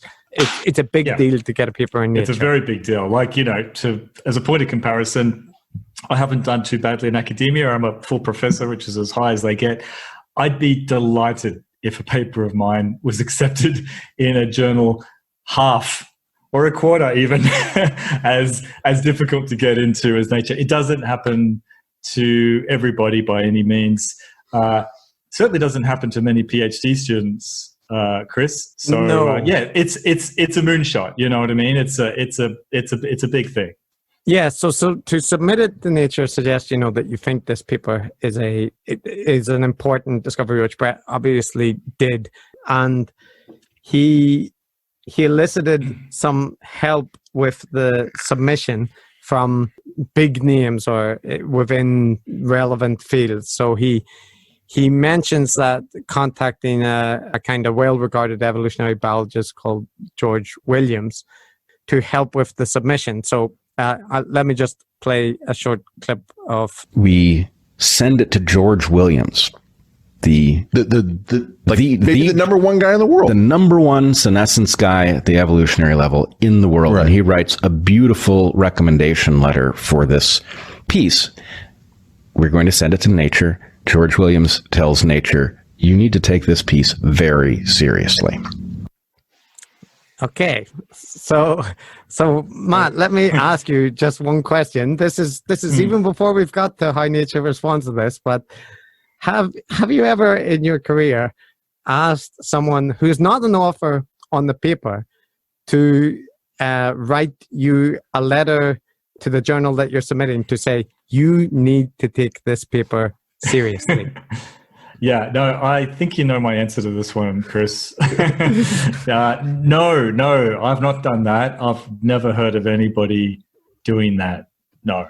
Yes, so I like to peek behind the scenes. When we discussed this originally, I didn't even realize that was what he was suggesting. I for some reason I had the notion that he was talking about a co-author writing a cover letter, which is a normal thing. But when you pointed out to me that actually isn't that not somebody on the paper, it suddenly like came home how unusual and bizarre that would be, because it's also incoherent, I guess, because I think one of the Weinstein's sort of perennial gripes is the I guess hidden system of influence underlying academia, which is purportedly kind of acting as gatekeeping and controlling who gets to publish what and what gets out there. Yet to play up the prestige of the person who's recommending your paper is exactly the kind of thing that, first of all, academics don't do and journals don't usually take into account anyway. But they're doing, in my experience, at least to the limits of my experience, they're almost unique in being the only ones who are actually doing the thing which they are very upset about. Which, am I being unfair there, Chris? No, you're not, I think, Matt, because one of the big pillars of the Weinstein's complaint is how much of science is a old boys network, and that it's all people dealing behind the scenes and who you know and what kind of influential institution you're related to. So you would imagine that would make them opponents of kind of getting big names to sign letters saying you need to take this paper seriously. And I have another clip which kind of shows that far from being opponents, they are strong advocates of this approach when it comes to Bret's work. So let me illustrate. But the problem, Bret, is that Jerry Coyne and Richard Dawkins did not know that Dick Alexander, Leonard Hayflick, and George Williams were all on this thing because that community had broken down. Oh, sorry. That's the wrong clip. Although it's illustrating the same point, that Dawkins and Jerry Coyne being unaware of the prestigious people who had endorsed. But the correct clip, I think, was maybe this one. Let's see. Hopefully. Very professional, Chris. Hayflick was positive towards you, Williams was positive towards you, and Dick Alexander. Those were the three that blew me away. That's a huge amount of firepower. That's a lot of firepower, and it wasn't enough. So all of these examples, and they're out of context, they might be a little unclear what they're referring to, but I think the message which comes through is that Bret and Eric are certainly not averse to mentioning influential people and to using their prestige to argue that for that reason, people should heed what is being said. And that Nature, this extraordinarily competitive journal, should publish the paper. Yeah, I mean, that's just not how things are done. That's not how things ought to be done. Peer reviews are very systematized process. Even though I haven't submitted to Nature personally, virtually certain the process there is the same as with every other journal, which is that the editor takes a cover letter, the manuscript itself, and takes it on its merits, and then evaluates it with respect, with reference to reviewers. That it's just not done through amassing firepower of prestigious people telling the editor that they should accept this paper. On that note, though, that when it works, that is true. All of the points that you made about what should happen, that is the way when it's working. But it is the case that, influential people can know people on editorial boards and can exert influence, or some big name can, the editor could treat their submission differently than they might do for like a junior academic they don't know. So like these objections are not entirely unreasonable, but it's more in line with like what you described is the ideal. And it is also, I would say it's probably most of the time what happens, that there is a fair process. But the bizarre bit is they're kind of simultaneously complaining about the informal networks and seeking to utilize them to get published.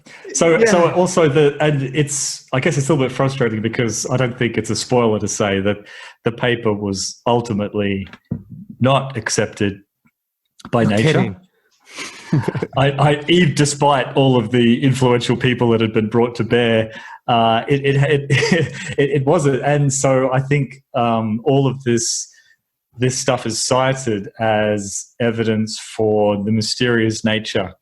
Oh no! Wait, I do have that clip, and this is not the wrong one about Nature's response, which I think is important to hear. But I think anyone listening should note in this context that, like, I looked into the statistics about so like a paper, when it goes to a journal, it can either be rejected by the editor. In that case, we talk about it being desk rejected, or it can be assigned to reviewers who. The editor sends it out, and they may then review it and recommend rejection, or ask for revisions, or so you can kind of get rejected at a second stage after reviews, or you can get asked for revise and resubmit. So there's like various stages, but the desk rejection stage is the first one, and it's the first hurdle. And at Nature, when I look back at the statistics around about the time Bret was submitting, desk rejection rate was around 60 to 70% of papers. So I mean, 60 to 70% of papers submitted to Nature get desk rejected, which would mean that, if you're submitting to Nature, you should basically, your default assumption should be that you'll be desk rejected, even if you have a good paper. I mean, generally people only submit really good papers to Nature because they know it's a waste of time otherwise, yeah. Yes, I've been on papers submitted to Nature, including papers that went out for review, that didn't get desk rejected. But even when they were going out for review, all of the people in the research group acknowledged it was a long shot, right? And we're not surprised when eventually we ended up rejected. So let's hear how Bret and Eric respond to this very predictable outcome. And they send it back with one of their absurd form letters that says that the nature of the article is such that it's probably not limited of interest to their readers. And we're, we had a good laugh about that. It's cancer, it's senescence. Dude, it's so bad. Like, this is a response that indicates either malfeasance or an ELIZA program, or the janitor ended up responding who didn't know any biology. It's the craziest thing. And, the cherry on top is that they're turning down George Williams' recommendation. Like, how great. Do they know who he is? Like, on what planet? On what planet do you turn down his recommendation to look at something about senescence? So, look, I just have to say, it would be impossible to parody somebody, more relying on prestige that actually states, do they know who he is? Like, that's that's a meme for somebody relying on like prestige and having too much self-importance. Yeah, I'm trying to choose my words carefully here, Chris, because, my instinctive reaction to this is not good. It doesn't, I mean, and I don't want to be that guy, but, there's nothing about that sentiment which is good. Firstly, of course, that they send out form letters. Yeah, of course they write something polite, which is, unfortunately, this topic of this article may not be of interest to our readers. We all have seen those letters 100 times in our career. That's not something you should be offended or insulted by, but it feels like they're just, that's, anyway, so their reaction is just completely weird to me. It's like, it's super hyperbolic, and it just speaks to like a massive lack of perspective about, you know, how peer review works. Like, not getting published in Nature is not a big deal for people. It's an expected outcome, and when that happens, your next step would be, okay, so got rejected at Nature, let's go to the next journal. That's usually how people respond. But here it's presented as this is a noteworthy, you know, event, and one that cries out for explanation. Yeah, that's right. It's represented as crying. It's just being absolutely mind-boggling and mystifying, and crying out for some kind of explanation. And I guess they feel that it's especially mystifying because it was rejected despite having been endorsed by these very prestigious figures, which shouldn't be a factor in their decision at all. And I'm actually glad to see that it wasn't, because that's how things ought to work. Yeah, and so if we move on from there, what happens next is that after getting this negative response, Bret decides to send the paper to Carol Greeder, the eventual Nobel Prize winner and sort of eventual villain of the piece, but who at this stage was seen as somebody who, you know, had provided the empirical data that proved like Bret's prediction correct, and who would be an ally for this paper. So Bret asks, can he send it to her, and you know, maybe she can give some advice about or see what she thinks about it, or what went wrong. And he reports back that he gets her, she sends him like this detailed response to the paper. And like, I think if she FedExes it over, and this is like a crucial piece of information, that they have her handwriting on the paper, because she slams it. And Bret takes it as coming out of nowhere, that like he describes, you know, there's tons of notes, and it's like she hates the paper and she's extremely critical of it.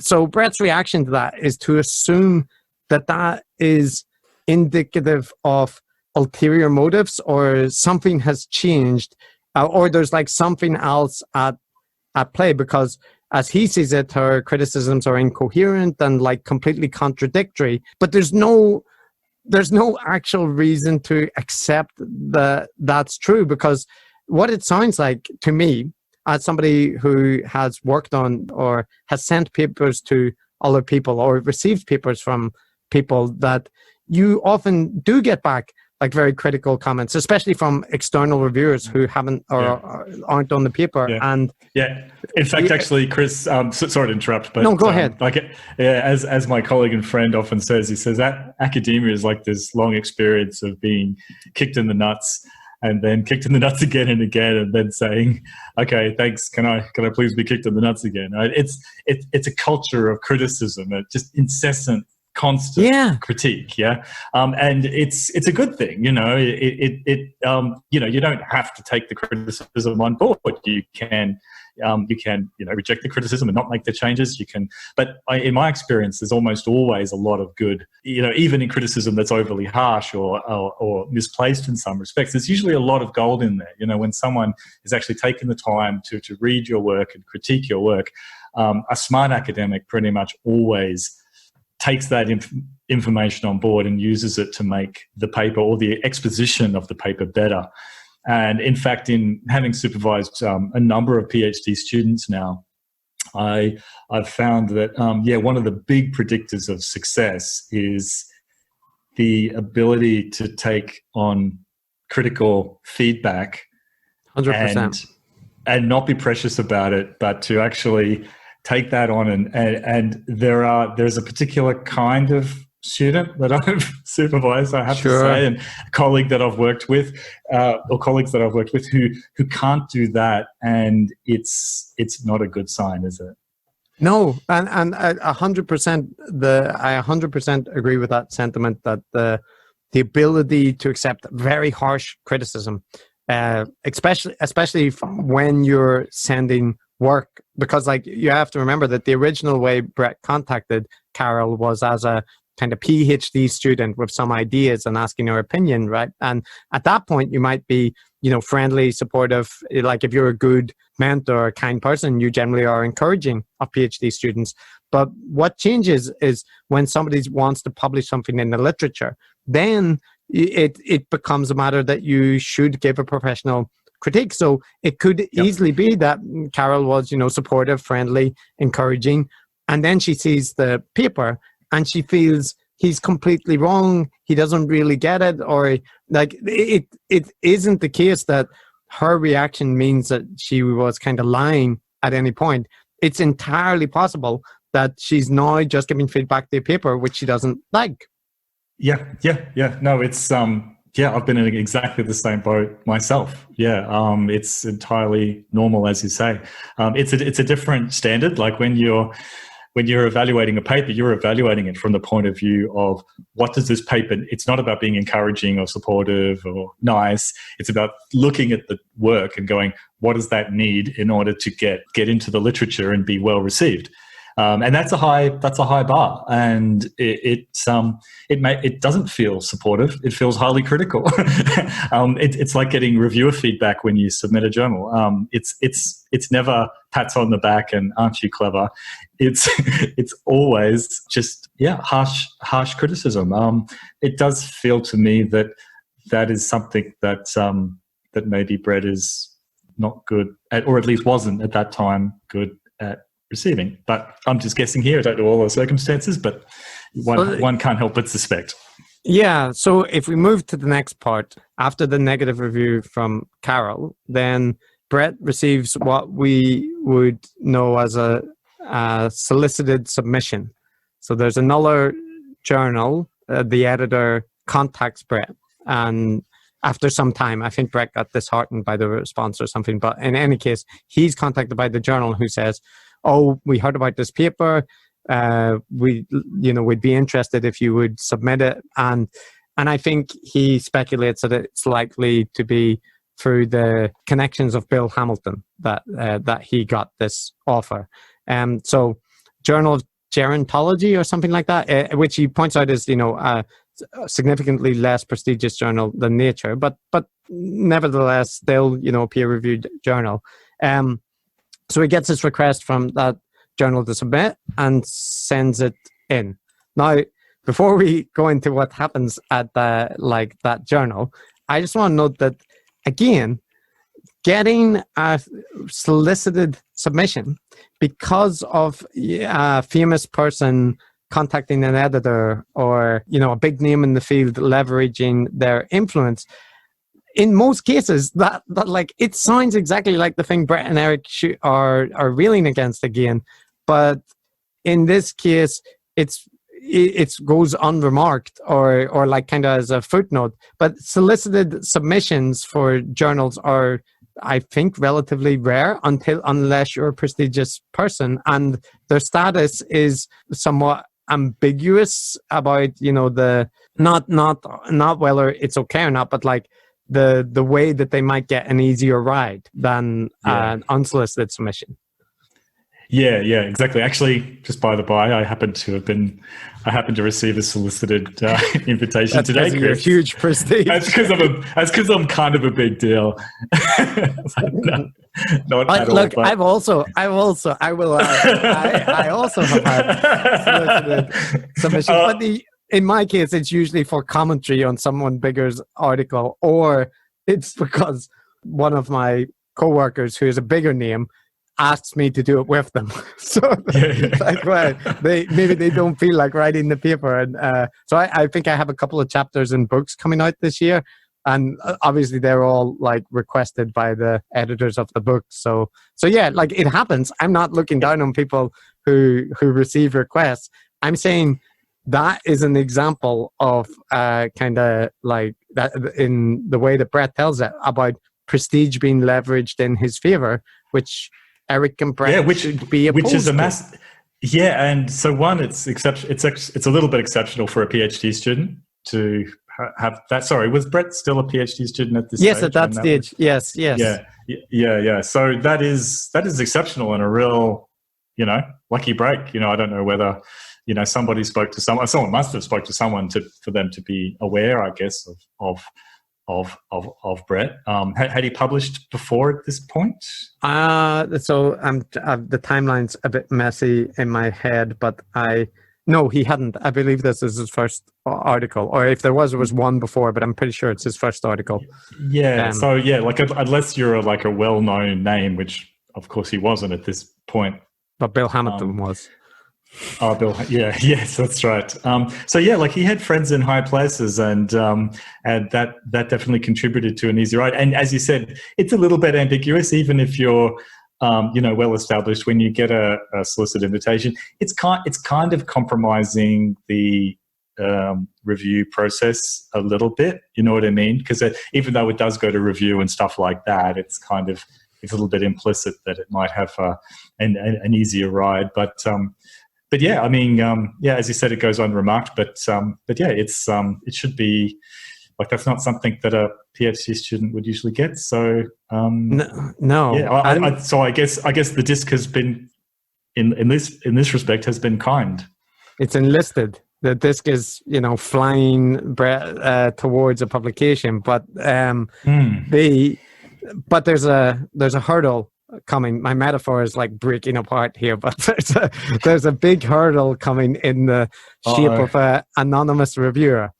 So the solicited review is sent, or solicited paper is sent out to anonymous review, which is good. That's the process, and it returns with an extremely negative review, basically slamming the paper. Now, at this point, Bret assumes that is a review from Carol, because he suspects, it's in her field, obviously, and in her interest, and maybe he recognizes some parallels in the criticism, and he considers them all to be low quality, not actionable, and almost incoherent.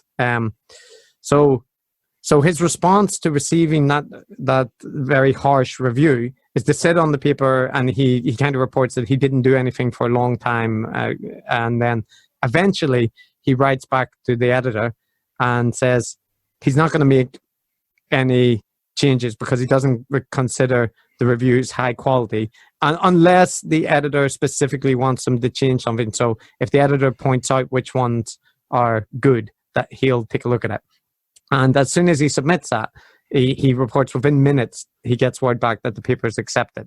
And he takes this as vindication that the review was not high quality, and that the editor recognized that the comments and suggestions were all invalid. What do you think? That's a little bit unusual. So in terms of the editor's response, that's unusual to the extreme, because editors have the ability to overwrite reviewers, but they usually only do so, if they have mixed reviews or whatever, they might decide over the objections of one reviewer to publish the paper. But if they get only negative reviews, it's rare for an editor to accept the paper on their own grounds. So that Bret's inference from that, though, seems unwarranted, because the explanation, which seems more parsimonious to me, is that it's a solicited article, and that he's now refusing to do revisions, or kind of responded very negatively to revisions. And it sounds like the editor just said, well, okay then, and accepted it. Yeah, I mean, there are, as you said, as we said, it's a bit of an easier ride for solicited articles. Usually, you really ought to, even if you don't want to action the reviewer comments, you really should explain why, point by point. Doesn't sound like he did that. Sound like he did that. Sometimes the editors just think, well, it's okay, wave it through, let it go. Yeah. Yes. So I want to take stock here, because what's happened, right? If we think back about this process now, Bret submitted to the most prestigious scientific journal in the world, was rejected, then received invited submission at. So this is the second journal he submitted to. Refused to do revisions when requested by a negative reviewer. and the paper was accepted and thereafter published. So this tale, which has, online been presented as one of the greatest suppression stories never told in science, is getting accepted in the second journal via solicited submission. It's actually a tale of an extraordinarily easy ride to publication. Yes. Let me just give one example. And I'm a random early career academic, right? I have been involved in a paper that went through no less than, I think, 6 journals over the space of 2 to 3 years for publication. And the first journal almost published it with minor revisions. So, and we received, conflicting reviews, positive reviews, negative reviews, the whole gamut. And that's not unusual. The experience I just described is not unusual. Every academic has experience. Look, in fact, Chris, just today, I've got another example from today as it happens. I'm a co-author on a paper that was just accepted. It was rejected by 3 journals beforehand, The lead author admittedly aimed high and sort of progressively revised their expectations. It's a minor paper, I don't, none of us gave any of those rejections much thought. Sure. It's entirely normal, and it happened to have been accepted today. So, there's just nothing. And Matt, I also don't blame people who are not academics who haven't experienced this because the way that the brothers frame it is as if this is a great, scientific misjustice. Also, Chris, I think in some ways I can understand why Brett is got the wrong end of the stick here. But is that an international expression? It's an Australian one anyway. I think got the wrong end of the stick. Did you say the old stick? No, the end. Okay, the end of the stick. Okay, good. It's because he isn't at this point. He's not an experienced researcher. I got the impression that he was kind of alienated from his supervisor or not in close contact with his supervisor or something. I don't know. Maybe it was not in. So I guess to him, it all felt entirely exceptional. It felt mystifying. Why didn't Nature accept my amazing paper? Why did this reviewer have all these unfair revisions?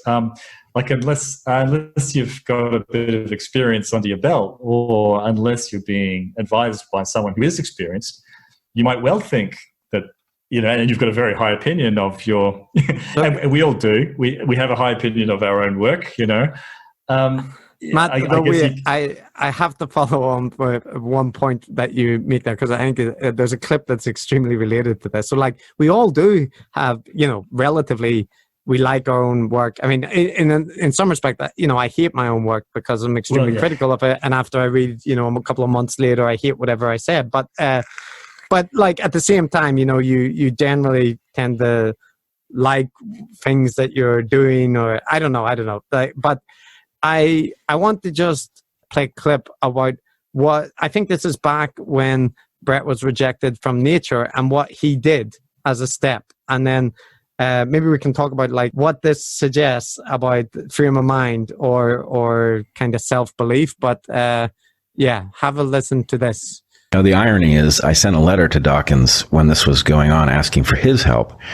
And he sent back a letter saying, this is very interesting. It's not my area of specialty. You should talk to Bill Hamilton. All right. So I think this is when the Nature rejection had just came in. But the point I want to note there is he emailed Richard Dawkins, right, who's a well-known, famous evolutionary theorist at that stage.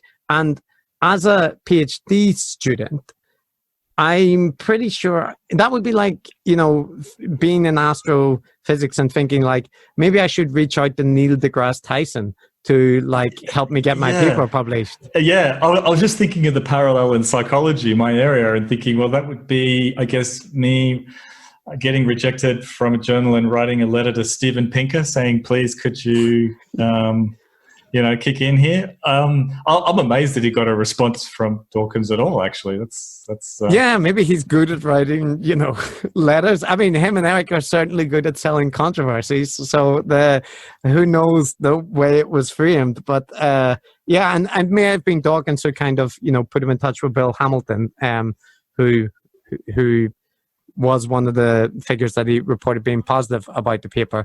But in any case, and another point we kind of glided past was that Bret was sure, and Eric and Bret spent some time on this, that very, very likely that Carroll was the reviewer. But there's no actual evidence that this is the case, right? Because the reviewer was anonymous, and their assumption is because they received their critical feedback. Like, again, they received a negative review, and the only other negative review that they'd received was Carroll's. But the point I want to make here is that the positive reviews they had received were all from people in their network, like Dick Alexander, who was friends with Hamilton. Or these people like the paper, give positive remarks, but these are all people, that have some degree of interpersonal relationship. Carol Greeder is outside, an expert in this area, gives a negative review. This external anonymous reviewer, who could be Carol Greeder or could be someone completely different, gives an also very harsh negative review. So, like, if it's me, the thought, like, maybe I would think, is this Carol? But my other thought would be, is there a problem with the paper that I don't see, or that, this is two negative, very negative reviews I've received? Like, is there a point? And we're all defensive about our papers, but that possibility seems to be like alien to Bret, that the flaw could be with his paper. That's not possible. So the question becomes, who are these alien reviewers, or like, what's their agenda to deny the brilliance? Who are the hostile forces? Because it's kind of the only possible explanation when you feel like your paper or your work is without flaw. Yeah, I mean, look, you can only repeat it, that negative reviews, even when your paper is good, even when the paper is good. You get very harsh reviews, usually. You get very harsh reviews, usually. Yeah, that's just normal, and it doesn't mean that anyone has anything against you. Yeah. I don't know how bad it is. Well, it feels like it. But one part that this relates to is that while all this is going on, there's a separate paper that this is with Carroll's group, which basically is looking at the telomere length in lab mice and making this point that the telomeres are elongated in this species that Bret has looked at. So this is the work of one of Carroll's grad students, and Carroll and the grad student, Mike Herman, I think is his name, have done that research and found out this discovery. And Bret reports that when he asks her about when she's going to publish the paper, that she basically says it's not a priority, they're keeping the information in-house. And we can hear what he thinks about that, okay? So this is Bret talking about the decision for them not to prioritize, like, making this information public. I could publish this result. And then everyone would have it. Huge. But then I'm on a level playing field with everybody else. If I don't publish this result, I have a stream of papers I can get at. Then I can start predicting other results. Nobody will know how I am doing that thing. I will look like a super genius. And so holding it in-house is a mechanism for a whole slew of papers. To be 100, you can afford to bend over backwards and not make inferences. Let's say the following. Holding it in-house is a seemingly inexplicable decision in science, but for the fact that it fits at least one story of this kind, which is that it is consistent with wishing to publish a stream rather than the source of the information that would allow you. So you can either do one discovery or you can do a stream of predictions. Okay. So did that make sense, what they're suggesting, that they're keeping the information in their lab in order to produce more publications, and that people without this information are missing key knowledge, so they'll be able to predict tons of interesting things and people will think they're super geniuses? Right. So this is, sorry, just to clarify, this is them referring to Carol Graders and her laboratory. Her grad student and her paper, which is on the mouse telomeres, and I'm this a little bit confused about one thing, which is this making predictions. So keeping not publishing immediately, which, by the way, well, we can talk about that. But where and how are these predictions made, and how are they appearing super geniuses? I'm not sure. Are they writing papers that are just predictions? I kind of, that doesn't. Look, that point about like that this insight is like super important and crucial to a whole range of things that will allow you to look like a genius. As far as I can see, that's mostly in Bret's imagination, because the paper, when it does come out, and by the way, the paper comes out, like I don't have the years in front of me, but I believe Bret's paper comes out in 2001, or maybe it's 2000. I'll check these in a minute to be clear, but in any case, this sounds like they're going to keep this in-house and pump out paper after paper after years. But the actual paper comes out within a year. I can't remember if it's a year before, a year after Bret's paper. I think it's a year before, which means that, like, given this time frame, you're talking about 1 or 2 years to publication from the discovery, which is actually nothing, and also no time to produce things. So what it sounds like is that Bret has reinterpreted this conversation for them to say, like, that they're going to keep the information in-house and they're not going to share it. But it more sounds like they didn't consider it a priority, but they still produced the paper within 1 to 2 years, which is actually a fast turnaround. And let me play the kind of clip where he talks about this, because it seems like a complete contradiction to, on the one hand, be like, they're keeping this behind closed doors so they can benefit from it, and then to say this. My relationship with Carol is changing its tenor, and she is becoming hostile, and I'm not clear on what's going on. I contact her, and I discover through talking to her that she and Mike are about to publish their paper on the long telomeres of laboratory mice. So this is the delta between wild type and laboratory mice. Yeah. And I'm shocked because she's told me they're keeping it in-house. And instead, they've got a paper that she says, in final revisions. They are that day submitting their final revisions to nucleic acid research with their paper. So the point here, which Bret also highlights, is that she apparently was keeping it in-house, but now they're publishing a paper. So I don't see how you can complain simultaneously about both things. So, and it seems that your inference that they were keeping it behind closed doors to produce all these slew of publications is wrong, because the paper is coming out maybe ahead of Bret's paper.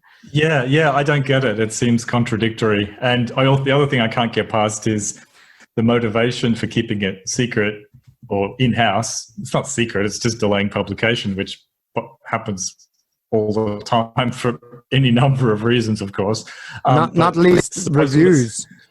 Oh, God, yeah. Or rejections and resubmissions. Like, that process of getting rejected could take 6 months, But anyway, I don't get the supposed cachet for keeping it in-house, which, as you said, they didn't anyway.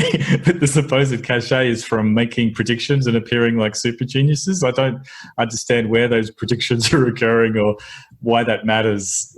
I don't know. Anyway, I don't get it.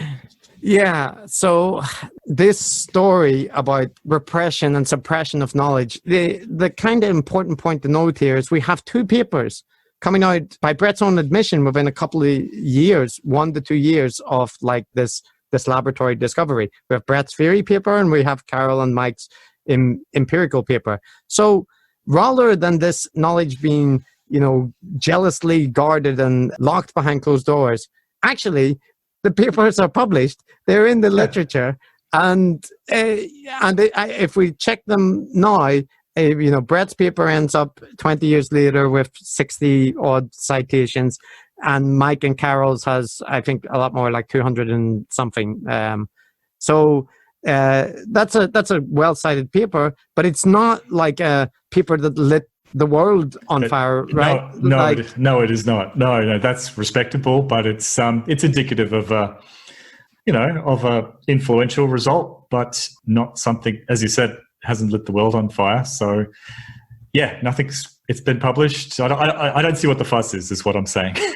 Yeah, and the thing is, the way it's presented, I mean, all papers kind of oversell their findings, right? They have to say they're very insightful and that kind of thing. So like the paper, I read it with Carol and Mike, their paper presents the result as like an interesting thing that's important for researchers to know and may have implications, but they're very much, it's not this fantastic finding that upends everything. And like Bret often points out that like the general response to this thing about mouse models being imperfect is researchers saying they already know that, and that there were many papers that made this point already, and that. And I think that's important because Bret still says, yeah, but that doesn't matter because this is a very specific problem. But my impression is that it's only really him that is so sure of that, whereas most other people are like, yes, we're aware of these issues. And also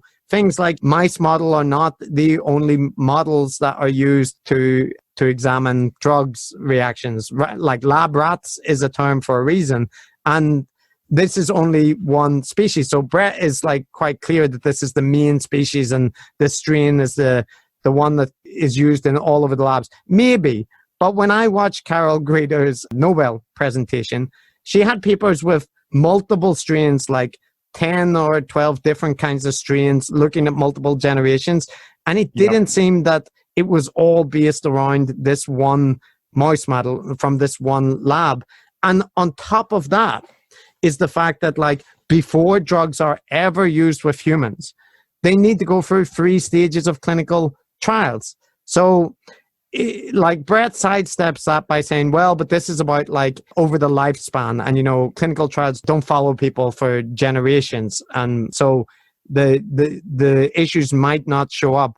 But it's all very tenuous and relies on like Bret basically being correct about it and it's not like there isn't massive amount of researchers invested in finding out things about drugs and their effects on the body and so on. And there's plenty of nefarious stuff that goes on in pharmaceutical industry. But that's the kind of issue for me, is like there's real things to be considered about in pharmaceutical trials. But this is more it seems like a storm in a teacup that's mainly reflecting an overblown sense of one's own importance. Yes, that sounds mean to say, and I want to also say that I guess I get it. It's understandable for a relatively inexperienced researcher PhD student who's been deep into it. It's a kind of natural thing to take one's own specific topic overly seriously.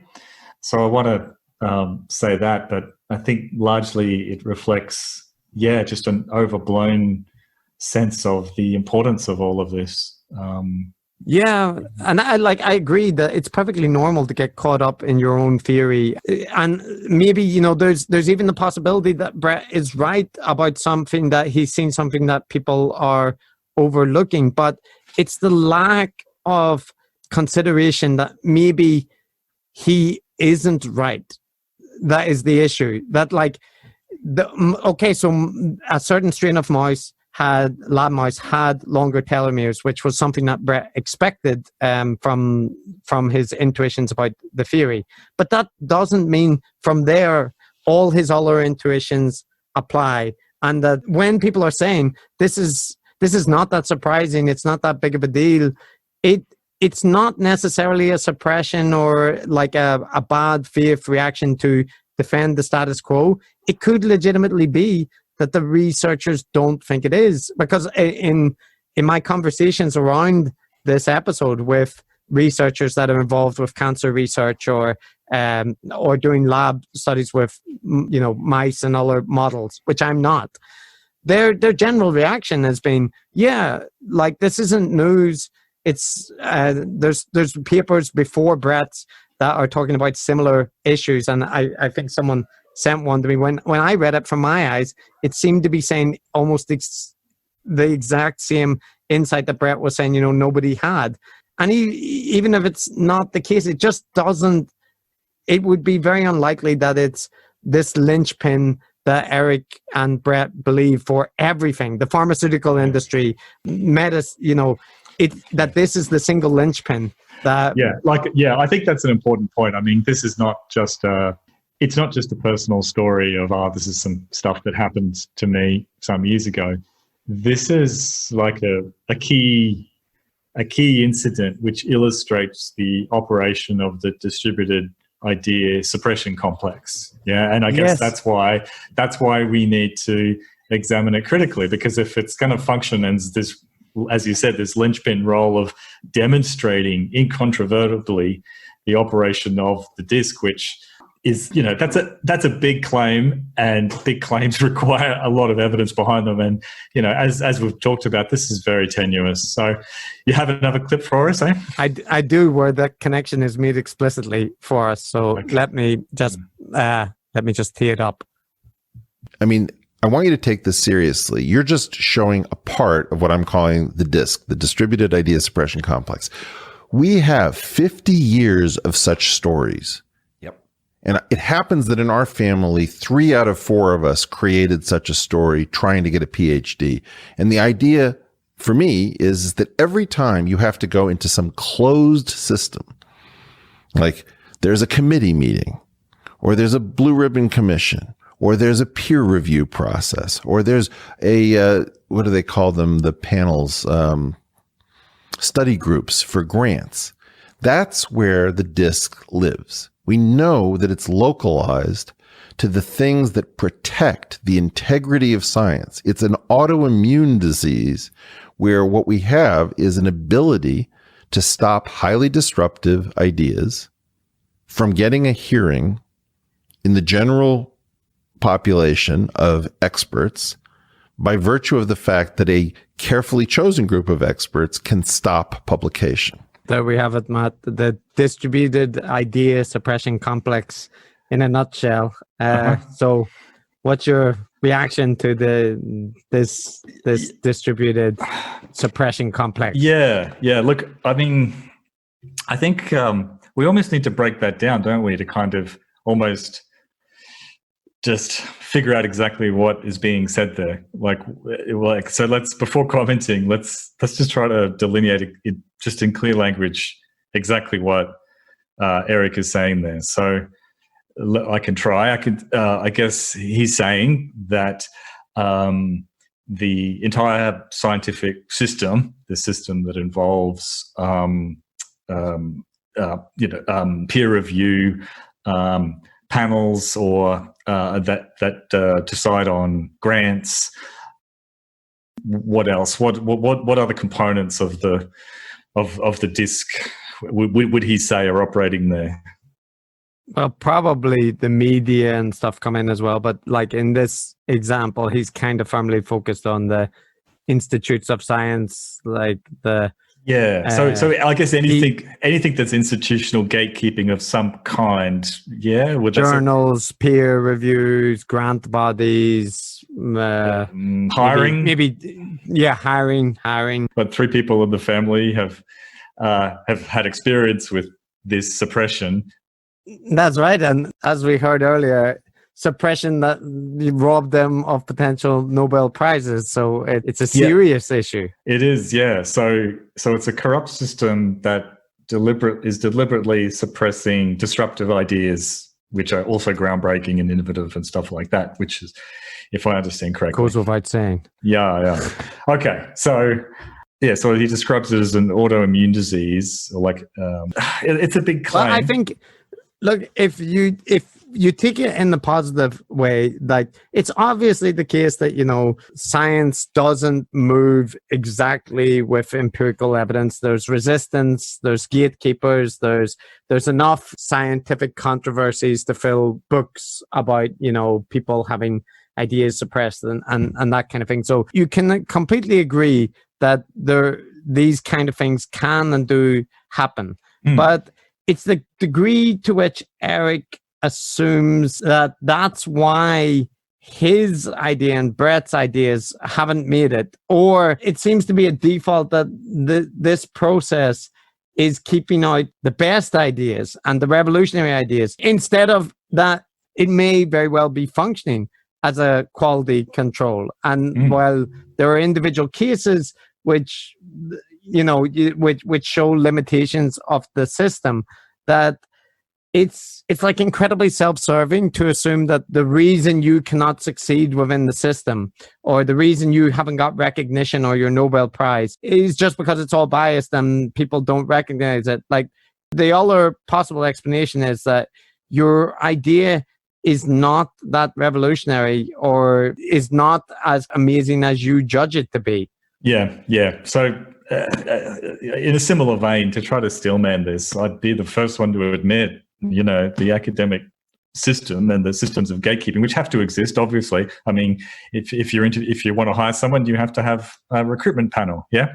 If you want to have a journal and want to be at least somewhat selective about what you publish, you have to have some mechanism by which to implement some sort of quality control. So obviously there has to be these structures there if you want to have quality control, which is pretty important part of the whole system. It certainly wouldn't call it perfect. There's heaps of instances of it working suboptimally. But yeah, as you say, it's a huge misrepresentation to say that it is primarily or mainly, or that there's some, you know, that there's just no evidence to support this claim that it is deliberately suppressing innovative, disruptive ideas. In general, you know, in most fields, you know, like, first of all, this idea is not new, I guess. Like, was it Thomas Kuhn with his, you know, talked about the sort of sociological aspects with scientific revolutions. You know what I mean? You almost, in other words, for a field to really change tack, you almost have to wait for the old guard to kind of die.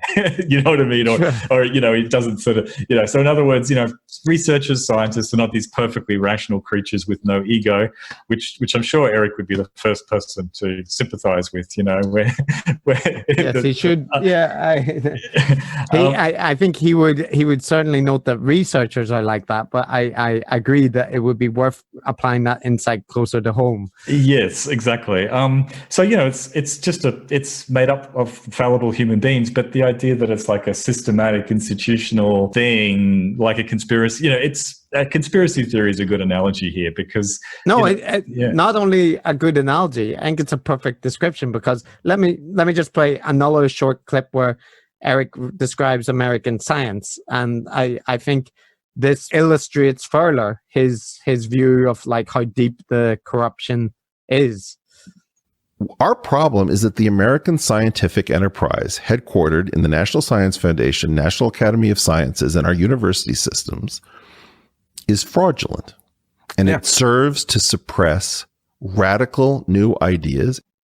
And there are other clips that I could play from this single episode where Eric describes the university system as a suppression system for big ideas and so on. Like you said, there's a whole lot that's wrong with that. But like, I think part of it is you're tempted to get tied up in saying, well, of course, universities do end up having like theoretical grooves that people are into or are associated with specific schools. But I think in some sense that's being too generous, because in the modern era, there's this movement that you may have heard of, Matt, called open science, which the focus on it is to increase the transparency of research and to make research like freely available and the data open to people.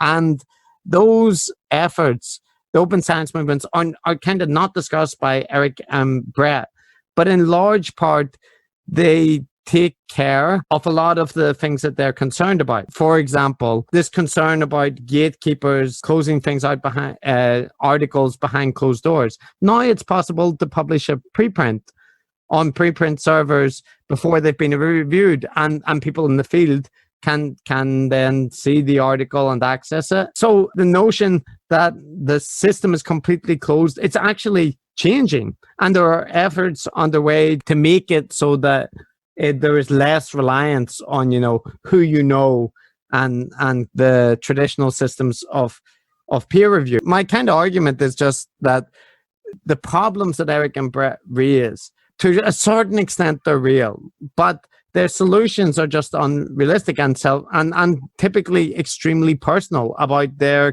grievances about some paper they had that was rejected, and they try to link it to broader processes, but in so doing they misportray like science as a idea suppression complex, or as universities as like things to throttle innovation, and it rings hollow. Yeah, I think that's it. I mean, it's a big claim, but what it boils down to is that there's just no evidence really presented to support this claim, apart from a personal feeling of grievance that they have been unrecognized by the system.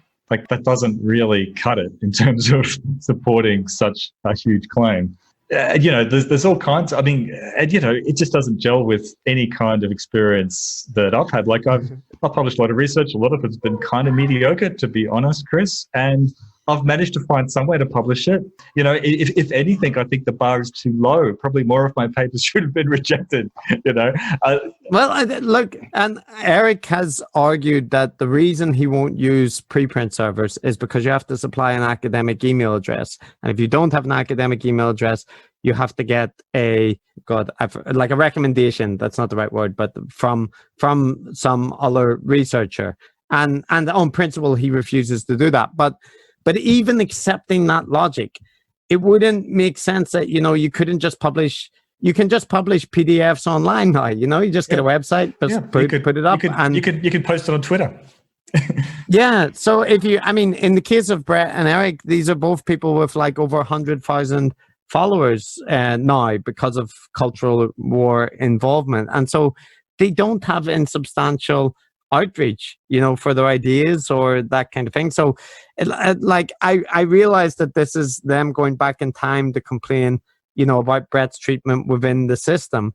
But the kind of insurmountable obstacles that they're talking about, even if they did exist 20 years ago, the situation has changed a lot since then.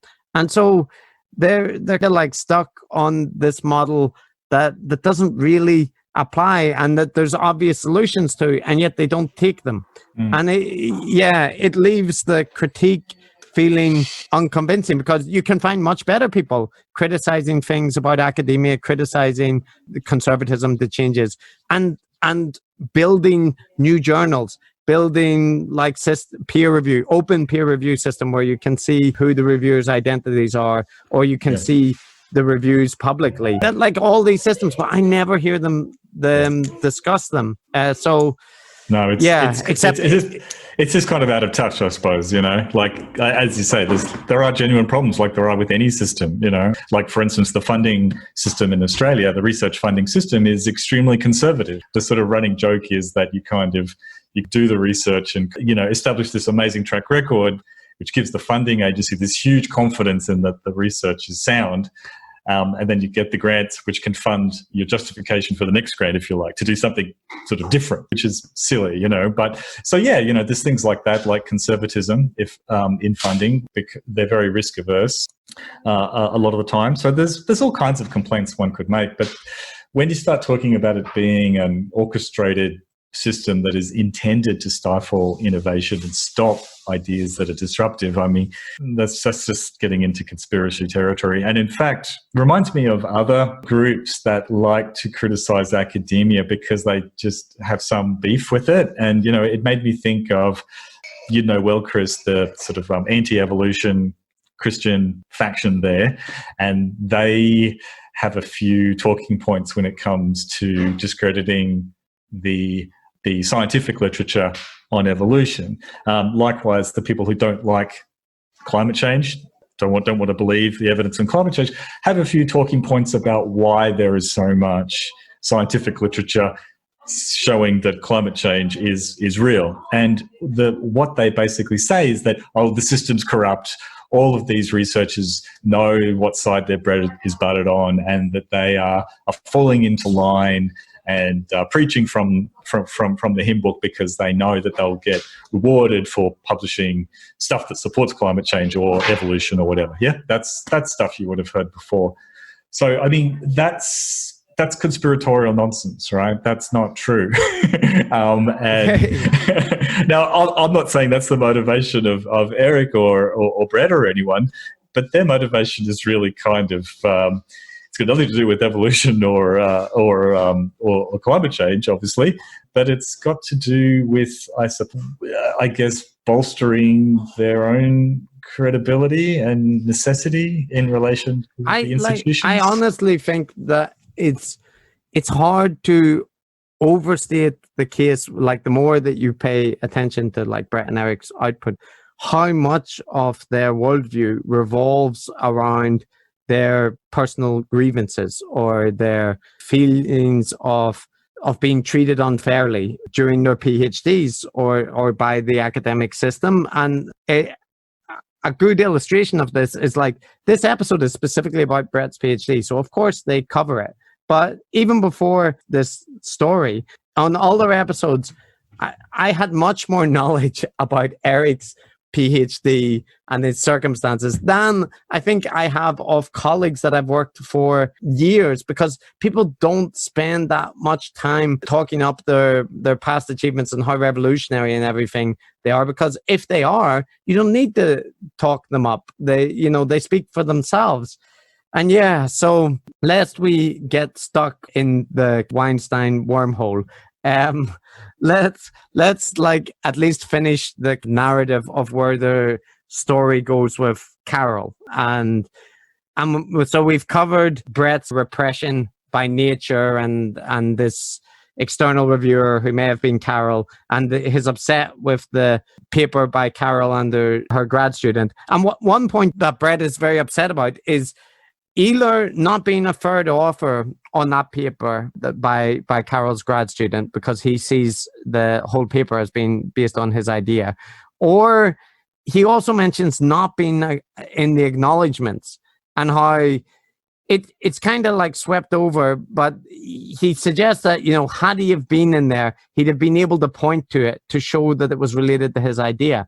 And that just struck me as like insane, because when I think about, a situation where, say, you're at a job interview and, you're talking to people and say, look, if you check the acknowledgements on this paper, you'll note that I am mentioned in there. So, this was my idea and it's very important. Like, Brett seems convinced that, this would make a tangible difference to his career or life. But even having a third author paper that, is reasonably successful would do very little, I would say. And an acknowledgement would do nothing, because, nobody reads acknowledgements. And if somebody brought it up, you would consider them somewhat odd to to mention that. Yeah, I think that's a good example of the kind of points that are made that, as you say, kind of illustrate. I don't know what it illustrates. It's kind of out of touch or something. But I suppose that the people who listen might think that that's an important point, or something that matters. When you and I know that having your name mentioned in the acknowledgement, saying, "Oh, we acknowledge Chris Kavanagh for helpful discussions about something." I mean, big shrug. That doesn't mean this is just not important. Yeah. Why? I don't know why they think it's important. Yeah. I read acknowledgements, but I realize that that's a weird thing that I do, that most people don't do. I am weird, and I have this. I also read prefaces in books, prefaces, right? So these are things that usually people ignore as incidental information, and for good reason. But yeah, so anyway, stepping away from those papers, what we get to next is that Carol is eventually awarded the Nobel Prize, ostensibly for her 20-year research or 20 or 30-year research career focusing on telomerase and just a whole career of research on the topic of telomeres and telomerase and the discovery of the connection between the two. And so Bret watches her Nobel speech, which I've also watched, and I would say is a very good Nobel speech, but his reaction is quite impressive. So let Bret speak for himself. What Carol Greider does with her Nobel lecture, right? Nobel lecture being the biggest lecture a scientist will ever give, the lecture that And filmed, is she delivers a paper in which she very oddly has now embraced my entire set of hypotheses about the effect. She has come over from the comparison between the paper of mine that she panned and said didn't make any sense. She is now a total convert to the idea that senescence across the body is being caused by Hayflick limits that are telomere based. okay, and So the point here is that Carol gives a speech, and from Bret's perspective, it completely demonstrates that, any criticism she previously had were bad faith, because now she's embracing all of his ideas, all his theoretical model, and she's claiming it as her own insight. Yeah. The crucial point for Bret is that there's no mention of him, as we will hear here, and then I'll let you respond, Matt, to Okay. this. In her presentation, she's got several experiments that I did not know she had run that I had suggested to her. I said, things like, Carol, do you have any idea if a cell has many different telomere lengths? Is it the shortest telomere that controls how many reproductions a cell can do? And she's run that experiment. Interesting. Lo and behold, it's the shortest telomere. Well, it's a good guess. But anyway, so she goes through this. There's no mention of me. There's no mention of the actual implications of the long telomeres for things like science and safety testing and all of that. There we go. Yeah. Okay. So she's mentioning ideas that he had purportedly, and also not mentioning stuff that he thinks she should mention. That's Yes. So there's a rather key. There seems to be a bit of a contradiction here that Bret says she's now accepted all his ideas, she's stolen them, she's repackaged them, yet she doesn't seem to agree with his interpretation or what he considers the key point. So it would seem that she doesn't actually agree with his interpretation according to his own description. Yeah. Now, correct me if I'm wrong, but I think, okay, so look, I mean, the first thing I got to say at the outset is that we only have Bret's view on this, right? I mean, it's just him saying that these were his ideas that he said to her, and then she had never had those ideas before, and no one else had had these ideas before, and so on, which is unsupported, right? And I have to keep in mind that a lot of people, particularly people with healthy egos, shall we say, tend to be a little bit expansive, I suppose, in the credit one takes. Sure. So you have to keep that in mind, I guess. And it's not a great look, I suppose. It doesn't sound really good to me. But the other point I'll make is that she's getting this award for her career. Yeah, like the potential overlap, even given the most charitable interpretation here with Bret's work, is a relatively small proportion of her career output. Would I be right in saying, Chris? Yes, definitely. So like I said, I watched the talk, and two things that struck me about it were, one, that it's very clearly, a narrative building on her early work during her PhD, and then from her research lab right up to the present. And so the notion that she's repackaging Bret's idea is ludicrous, basically, because you have decades of work being represented which predates Bret even being, in academia. So like you say, that it doesn't fit. But even if we give credit for the ideas that he's claiming credit for, when she's presenting all of the individual studies, like most academics, she tries hard to give credit to the other researchers and recognize that there's a team and that there's collaborators and that this is research done by, not just her, but a broad group of people. And they've done these studies that involve, multiple generations of different species or different strains of mice models.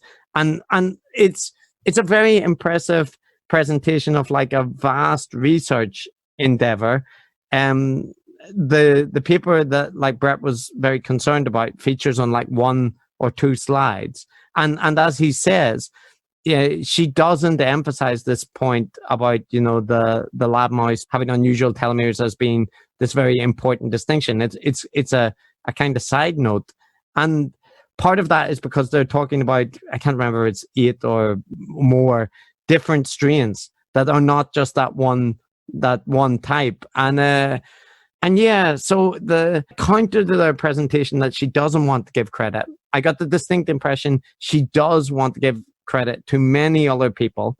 I don't think that Bret's lying, that he perceives it, that he gave her all these ideas and that she ran the experiments. Like I genuinely don't think that's a bad faith argument. I think that's entirely his perception. Yeah. And if you're not him, you're not duty bound to accept that framing. And I think that like anybody with, an appropriate degree of skepticism should be very skeptical of that claim because of the relative difference between the two. Yeah. I mean, because I guess if you take if you accept what Bret's saying here, then, and the narrative of the disc, right? How this is part of the idea suppression, what does the C stand for again? The distributed idea suppression complex. Complex, yep. According to that, she's not acknowledging Bret's contribution, acknowledging lots of other people's contributions, even though Bret's contribution was the most innovative and groundbreaking and so important and so on, because I guess it was too innovative, too disruptive, and that kind of just the disc represented by her or whatever had kind of have decided that he needs to be suppressed and not given due credit. So that's one interpretation. There's another simpler interpretation, which is just that maybe Bret is overestimating the quantum of credit that is deserved. I mean, and I say that because it's a very common thing. It's kind of an occupational hazard for academics to overestimate our own importance. And so he wouldn't be alone in that at all. Yeah, so it's just a bit sad. It's a bit sad, really, to... It is. And I'm just looking at Carol Greeder's Google Scholar page, right? And her top publication is from 1990, Telomeres Shortened During Aging of Human Fibroblasts, cited by 6,254. You go down about 1992, telomere length predicts replicative capacity of human fibroblasts. Telomere shortening and tumor formation by mouse cells lacking telomerase, 1997. Longevity, stress response, and cancer in aging telomerase deficient mice, 1999. These are all publications predating any phone call from Bret, right? And they're related to the topic, and maybe they don't have the specific point that Bret thinks is crucial, but again, that relies on his judgment to say what's the critical thing. And I watched that that speech, and it all made sense as a coherent research agenda, right, that she had been following for 30 years. It didn't seem like it just came from this one discovery that they made about the length of telomeres in mice. And indeed, that was just one minor part of the whole presentation. But in Bret's presentation, it's the key point. And maybe his argument is that no, that's just the example of the broader point. But I think there's a big issue with his claim that he is the person who has made these connections.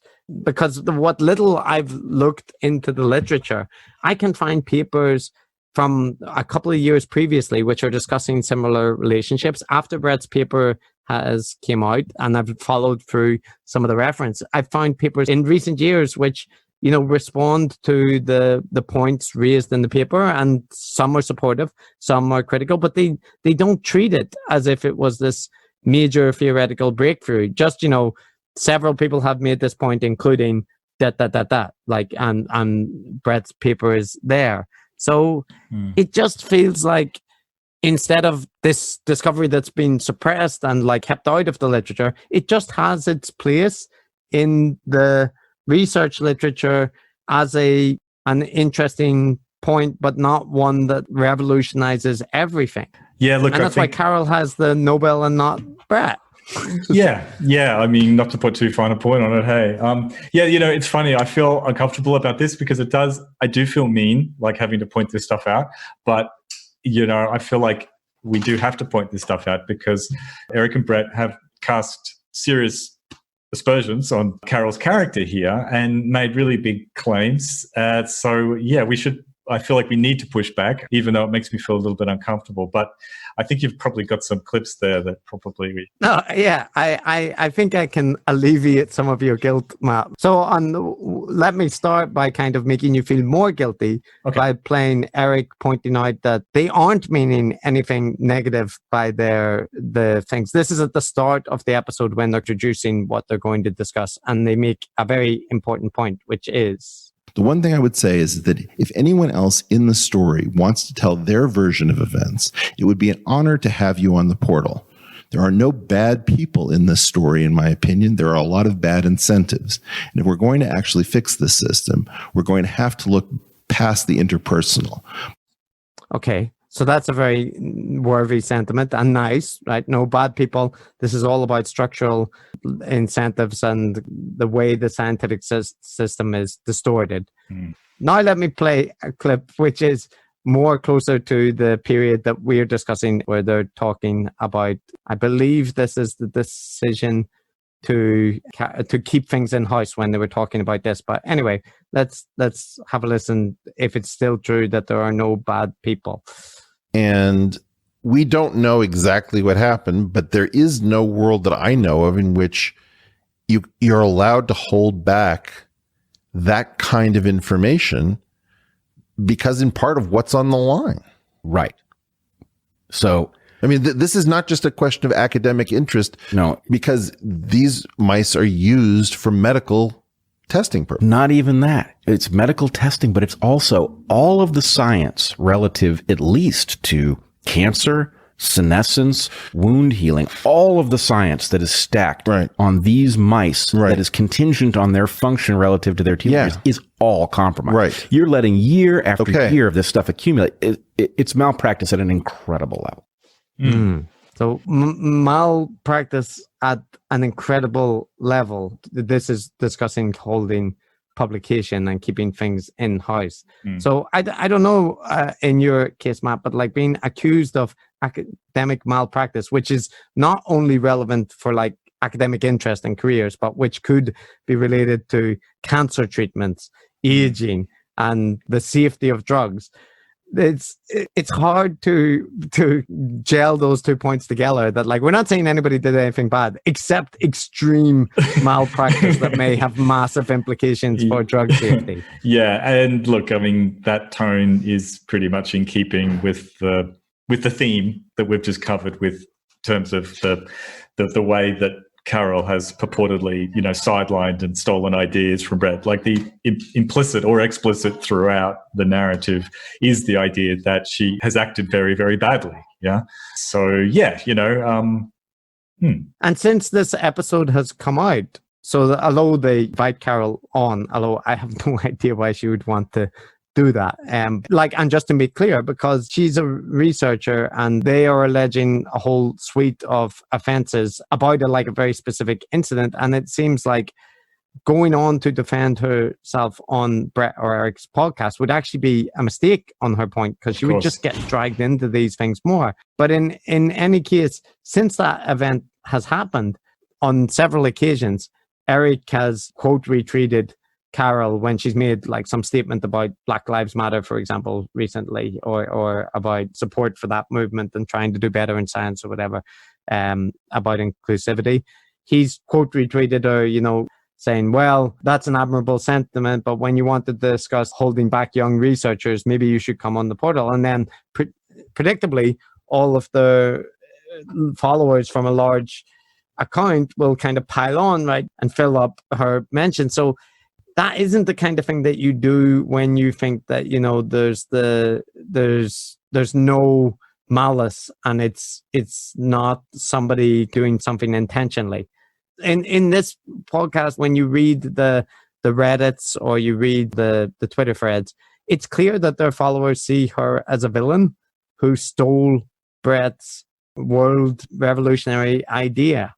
And so I guess a point I want to make here, Matt, is that there's this tendency, and it applies across like a whole lot of contexts, not just, you know, Bret and Eric, where when people are going to attack someone or when they're going to make a controversial point, that they frame it at the beginning by saying, no, I'm not saying this is definitely true, or I'm not alleging that everyone here is engaged in this, is often referred to as jacking off, right? Just asking questions. Oh, yeah.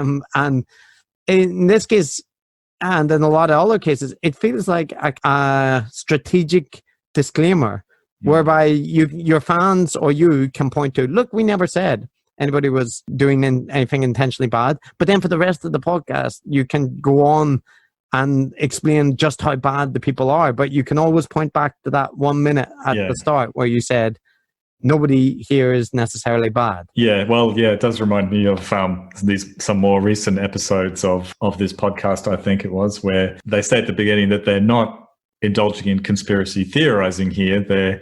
They're doing conspiracy hypothesizing.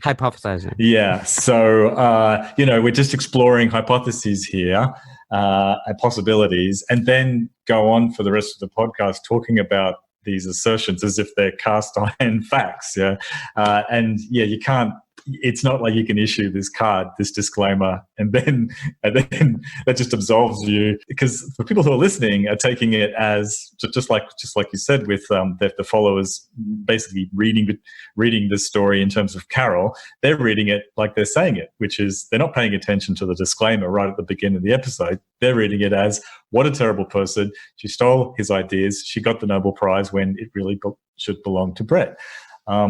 That's what's being said. That's what's being heard.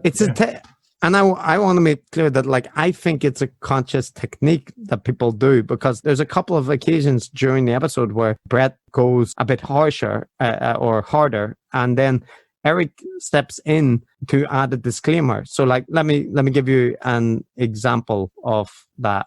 I think this one is close to the end of the podcast. I want to say that anybody who is misportrayed by this podcast is welcome.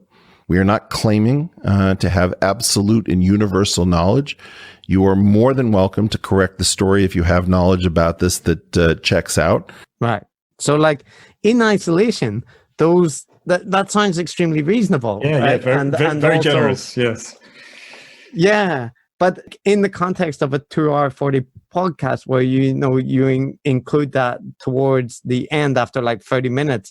The message that people get when they take it away is that these people are very fair, and that the people that they're criticizing are villains who are unable to defend themselves. And if they don't defend themselves, that just demonstrates that they are indeed what they claim. Yeah, I think the other dynamic here, which is a little bit familiar, is this tendency of either online figures or people who are looking to build an online following to kind of wanting to stir up controversy, as well as I have to say, there's a bit of a large self-aggrandizing element here. But another element with the reaching out, the repeated reaching out to Carol, seems to be, we've seen that before in terms of even people like Alex Jones, really trying to pick a fight or have a fight and then have a very public kind of make-up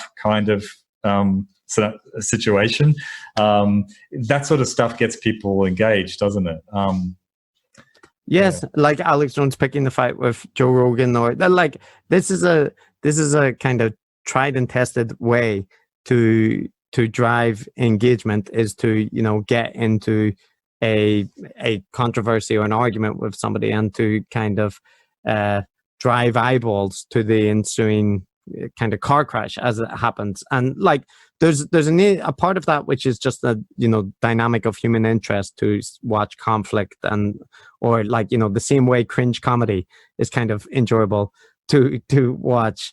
But the other side of it is that, like, if a Nobel Prize winner comes on a podcast to defend themselves against someone's accusations that they stole their ideas, of course that will become a massive story. But it also adds a lot of legitimacy, of course, to yes, no matter what they said, it doesn't. It's. I think Richard Dawkins has kind of made this point with like debating creationists or whatever, that when it looks much better on their CV than it does on yours. And I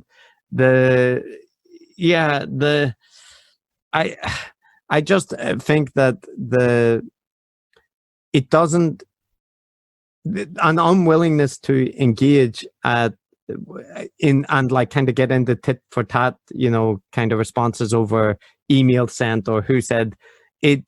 It implies that there's merit to things, or that this discussion needs to be had, and like it's not clear that it does. No. Because even in the maximal charity version of like Bret's story, where like let's say that Carol didn't give him adequate kind of recognition for his contribution to a paper, and where she did get the kernel of ideas for experiments from his conversation specifically. Yeah. Then the people who did the experiments, the people who, spent like years kind of writing up papers, hanging around with mice and breeding them, and like, it's other researchers, and it's the people that are on those papers. I think we kind of covered it earlier, but just having an idea and not having any means to test it, or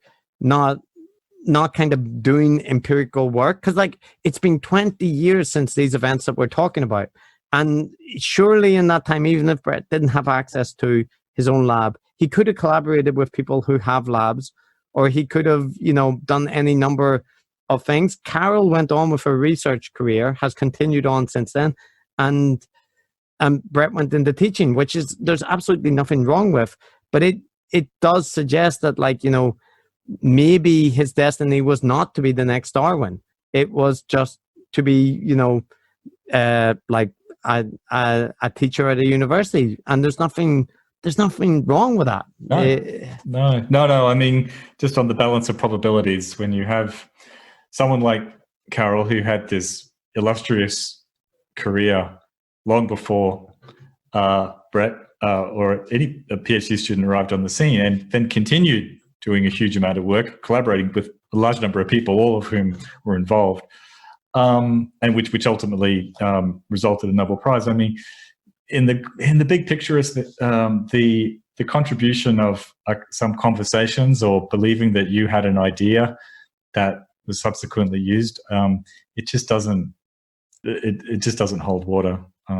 Unfortunately. No. So where this leads to is like, ends up talking about how he tried to get this story out, and he has contacted journalists, but always they do fact checking. They're interested in this controversy. Could all the drug trials not be safe?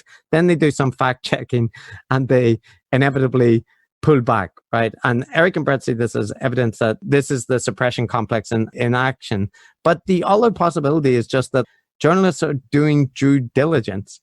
They're checking out. They don't have the expertise to assess what somebody claims is true about a complex research topic.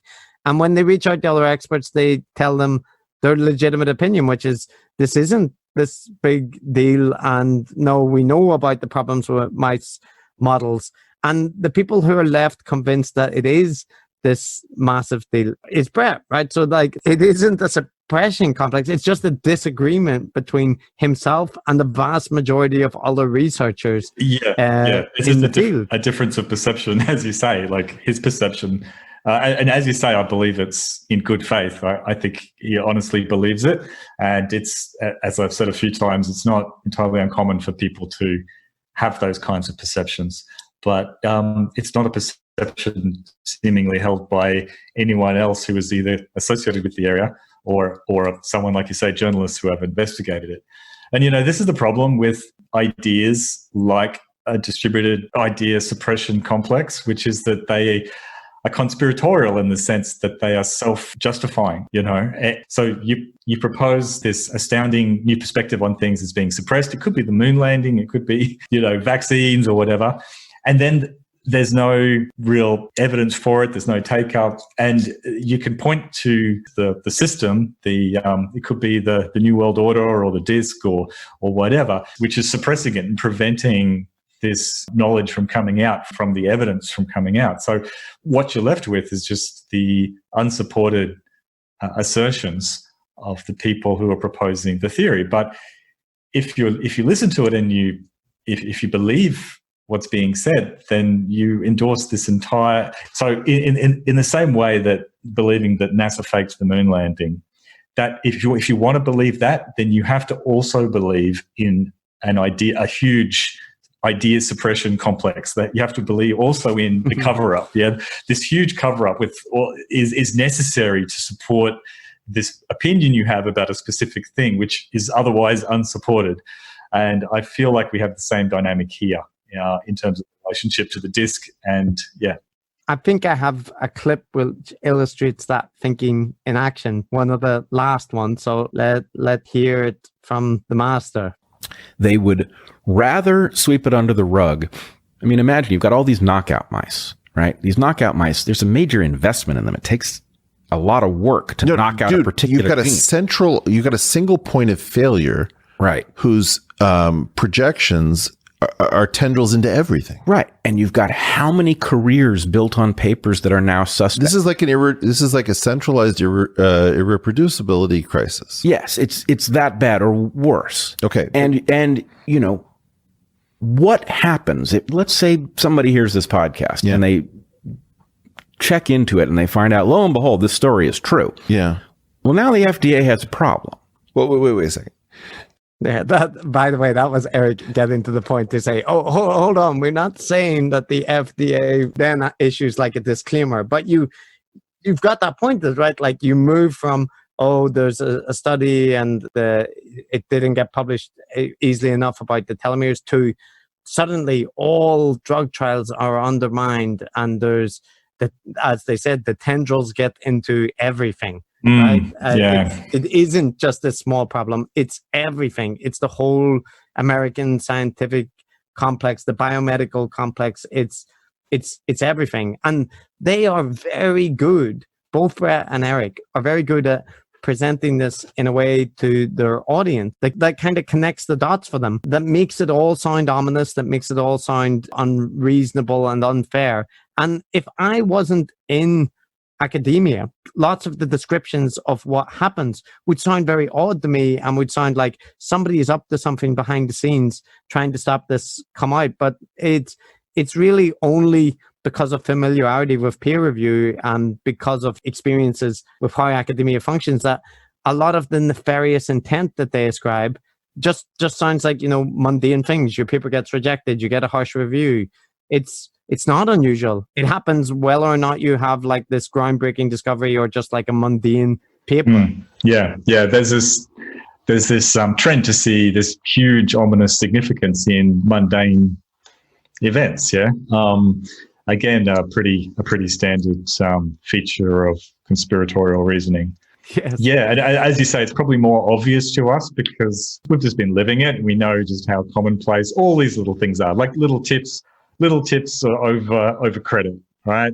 So someone having an inflated idea of their own contribution, it's as common as anything, So all of these things that are kind of pointed to as very suspicious indications of something very big, just don't seem that way to us. But I can appreciate that if you're not into it in the area, it might seem to make sense. In the same way, some people who are talking about 9/11 will point to, oh, why did they collapse in that exact particular way? That seems very strange, doesn't it? And Yeah, if you're a structural engineer or whatever, it's like, no, that's not. It's not actually a big deal. But if you're not a structural engineer, like I'm not, you'd be like, well, it looks like a controlled explosion, or that kind of thing. So I think this connects in, and we should probably get to like wrapping up, given that I have no idea how long this episode is.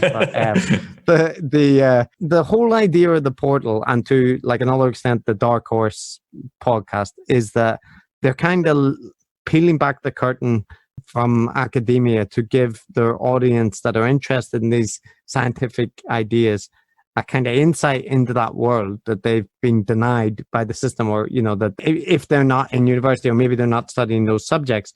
And I want to say that that's like a very appealing notion, that you're being granted insight into high level conversations, and that you're being brought along. There's a little clip that shows both Brett and Eric are saying, like, if the audience can keep up with us, this is good. Otherwise, we're just going to talk in the way that we are, because we trust our audience to do the research. And that sounds like this. I want to talk about the subjects that you're most associated with, starting with your thesis. And I want to get into the science of it using the Portal podcast. If people get left behind, they get left behind. That's just like one illustration, but there's this constant bringing in of people, to discuss high level physics or something. And Eric often frames it, well, this is how real science happens.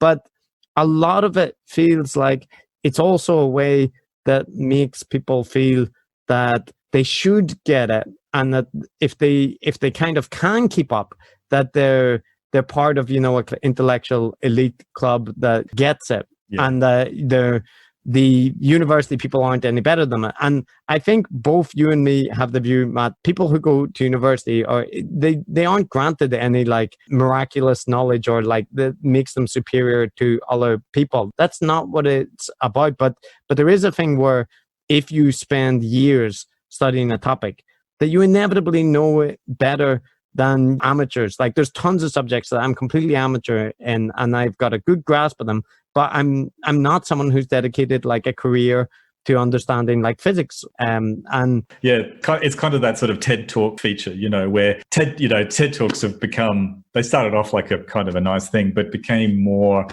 of giving that sort of feeling of truthiness, that feeling of insight, in like a sales pitch. Yeah, in a very easily digestible format that sort of gives you that aha feeling, which is very appealing, and I think people have started to cotton on to that and realize that it's an ersatz kind of understanding. I listen to a lot of science podcasts just for fun, in topics I know nothing, I have no training in. Like I love space podcasts. I just love hearing about quantum mechanics and black holes and neutron stars and tachyon, which is not actually a real thing, but anyway, it's fun to talk about. And I love how they do it because they like, you can tell a really good science podcaster, because they give someone like me, who's I may be a professor in my area, but I'm an idiot when it comes to physics. They have this knack for giving a really good basic understanding of what's going on and highlighting the interesting parts. They obviously don't go into aspects which require the technical training, but you can often give a lot of very good information to a layperson without getting into that really just mind-bending technical mumbo jumbo, which every field kind of has. But it feels to me that there are other people that kind of do the opposite. You know what I mean? They actually obscure. They talk in a very obscure way. They use a lot of big words and make allusions to technical phrases and stuff without explaining them. And the idea is to convince, or to kind of either convince the audience that the audience is smart, and to give them the feeling but not the reality of being privy to some sort of inside information, or perhaps the intent is more to convince the audience that they are smart, that they are, just this oracle or whatever. So it's a very different tone. The science podcasts I really enjoy. They're self-deprecating. They don't use technical mumbo jumbo. They're very casual, and it's hard to explain. Just go, anyone listening to this is go listen to those podcasts and hear the difference. Is probably what I would say. Yeah, well, I think that like this episode is perhaps not as bad as some of the other ones in terms of the like techno babble, because maybe partly because of Bret, like they spend some time to try and break down ideas, but in all instances there always feels and it comes through in this episode, but it comes through in other episodes as well, that there's a performative aspect to both of the Weinsteins, which is that if they have a way to get across an idea that illustrates how smart they are, that can make references to obscure theorists, or that can invoke technical terms, they will choose that over, a simple version that doesn't require referencing obscure 19th century German poets or so on. And Eric's much worse for this than Bret. But like, I think once you recognize that, you start to understand a lot more of the context, because I've seen people who have watched episodes where like Bret is discussing something with a theoretical physicist and there's a lot of technical discussion, and I showed this to a physicist and they were like, well, who's this for? Because it's not like general audience, but it's also not technical enough for physicists. And then, but it feels more like, yes, it's in some sense it's a performance then. And I would also counter in general that that's the way that science is done, especially grand scale physics or experimental biology, because all of those things now, although there's individual insight, they require these massive teams and labs and stuff. So like the norm is collaboration. Yeah. Like the advances are not made in a random conversation in a podcast or whatever. Yeah, there's exceptions. Well, I mean, maybe not podcast like exceptions, but I mean, there are like random geniuses who overturn or provide a proof for like a mathematical equation that was unsolved for decades. But they're famous for a reason. But as you're saying, the question your friend asked is, who's the audience for this? Is the key one. Like it's for lay people, it's purely performative, because it's just technical mumbo jumbo, and every field has it. I could start rattling off about statistics mumbo jumbo, but there's no point me doing that except to another specialist statistician who's literally actively researching the area that I'm working in. To do it to an undergraduate or a layperson would be purely performative. There'd be no reason for it. And as your physics friend indicated, it's not really the kind of discussion that's an actual working research discussion either. So what is it other than performative? I'm just going to make a out of left field comparison here, but like one of my other things I don't really like is a certain brand of academic writing, which you often see in critical theory and stuff like in these sorts of fields, which are, if you're on Twitter and in the culture wars, you're probably aware of this. And when I read an abstract and read these papers, and I see the elaborate language and the unnecessarily flowery kind of technical terms, and it's almost indecipherable. And it gives me the same feeling, which is it feels like being deliberately obscure so as to give that truthy feeling of academia, but without really having any substantial ideas behind it, rigor or substantial ideas behind it. So it feels performative to me as well. So that's just a left field comparison. Well, I think like everybody, even if you're not in academia, when you have a specialist thing, say your specialist thing is like long haul transport or whatever, and like when you meet people who work in your field or who know it, you get that sense, right? Like you can talk away and you can talk about like the ins and outs, insider baseball, right, kind of thing.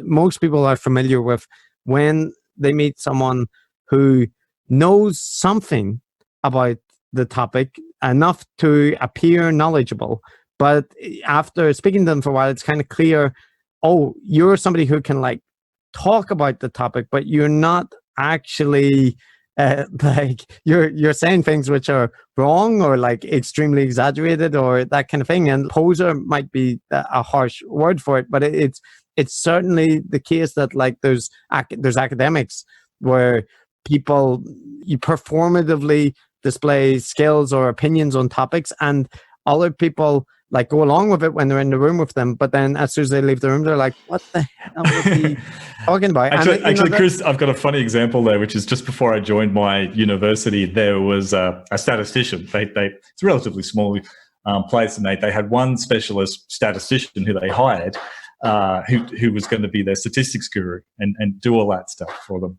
And there was very few other people in the institution who really had much, background in statistics. And after a while, they started to sense that just something was wrong, because the stuff this guy would always talk very quickly and using a whole bunch of technical jargon, and people would kind of just get baffled with it and go, "Oh, okay." And then he'd go off and do something and give it to them. And after a while, even though they didn't have a great deal of statistical knowledge, they kind of realized that a lot of the stuff he was producing just didn't add up. And when I arrived, they asked me to sort of have a chat with him and check out some things that he did. And I had to tell them that it turns out this guy was just a complete fraud. He had I don't know where he got his qualifications from, some obscure place. I think a good statistician is hard to hire. Basically, I think they were having trouble and hired this guy, and he was a complete fraud. And he got by for 2 or 3 years, essentially just baffling people with bullshit. It was. Right. Hilarious. Yeah. Like and academics are not immune to it in any way, shape, or form, unless it's in their area of expertise. That's just a point I would make, is that Eric and Bret are also saying that people should be skeptical of things, and I agree with them. I just think that they should extend that to the claims that they make as well as the institutions and the academics that, they vilify. So I was thinking that to finish off, there's a very short clip which sort of illustrates this point. It's a bit different, but I think it's like maybe a nice note to kind of wrap up on. So when people use analogies, they usually use them to make a complex idea simpler. And there was a small moment in this episode where Bret or Eric attempts to translate a concept that Bret is describing into computer programming terms, making an analogy between cells and computers. And people do that all the time, but like in this case, as we'll see, the analogy ends up like mixed. And I couldn't help getting the feeling that a lot of it was just to insert computer jargon rather than to make it more clear. So let me just play this for you.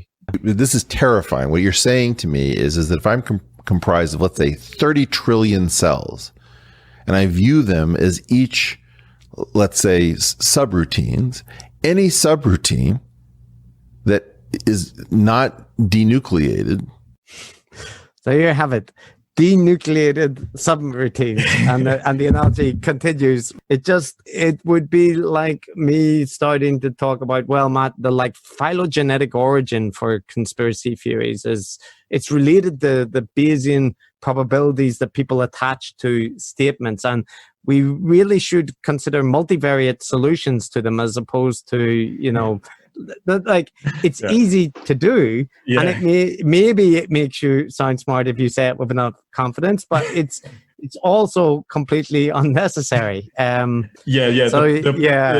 point of a metaphor is usually to provide a simpler, more easily understandable version of the complicated thing you're referring to, rather than inserting a more complicated thing within the other more complicated. I mean, so it does feel performative, yeah.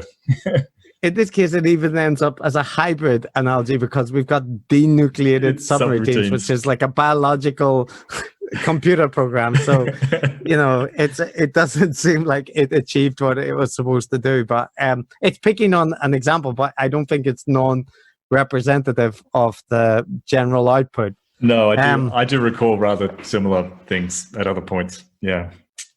Well, listen, Matt. So we've spent God knows how many hours on this, and I'm sure that people may notice that there are moments during this when the tone dramatically shifts, almost as if there was a period of time between different segments. But hopefully we can get things, patched together into a coherent whole.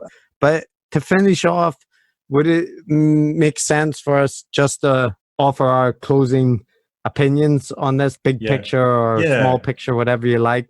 Yeah, sure. I think so. Look, I guess, so the big picture here is that this podcast was about it was a bit unusual because it's about a personal narrative, but it's kind of crucial in a way because this personal narrative of I don't know how to put it, grievance or unjust dealing with is, I guess, cited as a key personal example of how the disc, which is an idea that's really important to Eric, I think, comes up again and again in the future, acts to really, compromise and corrupt the entire system of knowledge making in various research institutes and academic institutions around the world. So that was the podcast, and so I guess my big picture evaluation of this is that, first of all, that's a huge claim, and as we said, it sounds pretty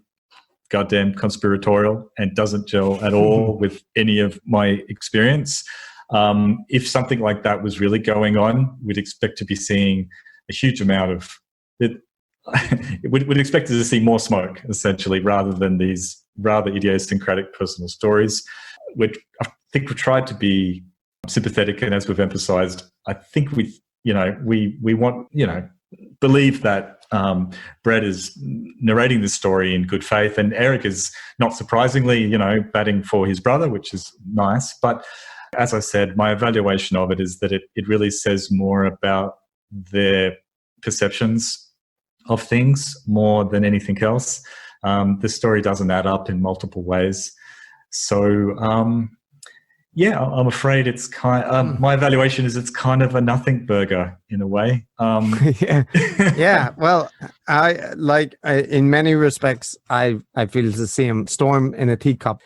It might be the way I choose to describe it. The thing that I would strongly emphasize, alongside your point that there's a lot of parallels between what Eric and Bret are advancing and standard, conspiracy theories about the Illuminati and the kind of tendrils spanning through the scientific enterprises and the media to control and keep down, maverick voices. Like there's so much of that parallels things that I listen to, on Alex Jones week in and week out. But as well as that more conventional stuff, like I said, on denying climate change or religious people denying evolution, they want to believe X. All right, basically all of academia and science doesn't think the same. Therefore, they set about with their theories of how the whole institutions are corrupt. I think the crucial distinction there is that not only the reason that science doesn't think that is because there's a mass of evidence which supports the view that it isn't, right? Because when you get into like critical theory stuff and like arts and humanities, of course there's always debates and there can be various criticisms about the orthodoxies, but when it's a scientific topic like global warming or that kind of thing, isn't like there's no debates around data, but it is like there's a massive overwhelming amount of evidence in favor of climate change and global warming is happening, and the same thing for evolution is occurring or any number of well supported scientific theories. So But set aside the connection to conspiracy theories and those parallels, and the other point that I want to emphasize is that this episode, which is presented as one of the defining moments of science that never was, and which is a great injustice that needs hours to focus on, and which many people listen to and were outraged by, ultimately amounts to somebody doing research, getting a paper rejected in one journal and then accepted in their next journal for a solicited submission. Researchers citing it over the next 20 years and the researcher involved not publishing anything else on the theory while the field continues to move on. And so as like ground suppression goes, it was a paper published by a PhD student that they didn't follow up on. And that really seems to be it. So, like I said, in some respect, I feel bad to kind of say that, Bret has clearly focused on this for 20 years. And it's a linchpin in kind of Eric's model, albeit that Eric's model extends to much wider than the Bret case. But Bret is an illustrative example of it. And it just feels like that this event isn't that significant for science. It might be significant for Bret and the path that his career took, but it doesn't seem to have these massive implications that he believes. And that's like tragic in a way. And it would be very hard to hear, but I think that people too readily assume that the option is he's lying. So you're saying he's lying, or that all the stuff that he's saying is wrong. It's no, that's not the point. He's telling it from his perspective, where it makes complete sense that he would see things that way, albeit it's self-aggrandizing and that, but it doesn't have to be that he's lying. He could be telling things completely honestly, and it still not be this grand controversy. And that's my takeaways. I guess my other takeaway, I agree completely. And I guess my final comment is that it's interesting how, like, if you don't actually stop and think about it and actually tease it apart, and you just kind of, I guess, go with the flow. Both Eric and Bret speak extraordinarily well, like far better than you and I, right? I mean, they have lovely voices. They sound extremely erudite.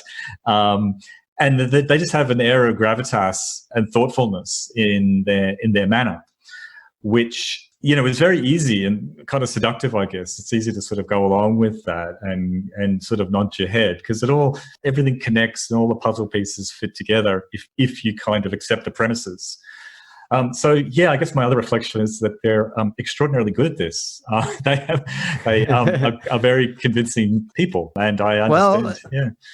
Yeah, in my case, the thing is that I listen to them at times 2 speed, as I listen to all podcasts. So when I actually hear them speak at normal levels of speed, they sound like they've been drugged up, and that like something has gone wrong. So I can't listen to people speak normally anymore. That's like a problem of my podcast consumption. So but they're definitely much more. They speak with much more clarity than you or I do. So that's definitely true.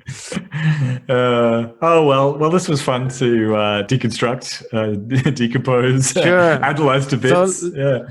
So let's say that for anyone that may have struggled to the end of this, let us just say that both of you. Thanks, Mom. And this is our first crack at this, and maybe we bit off more than we could chew with choosing this episode to start with. But we can do better. We can do better. We promise.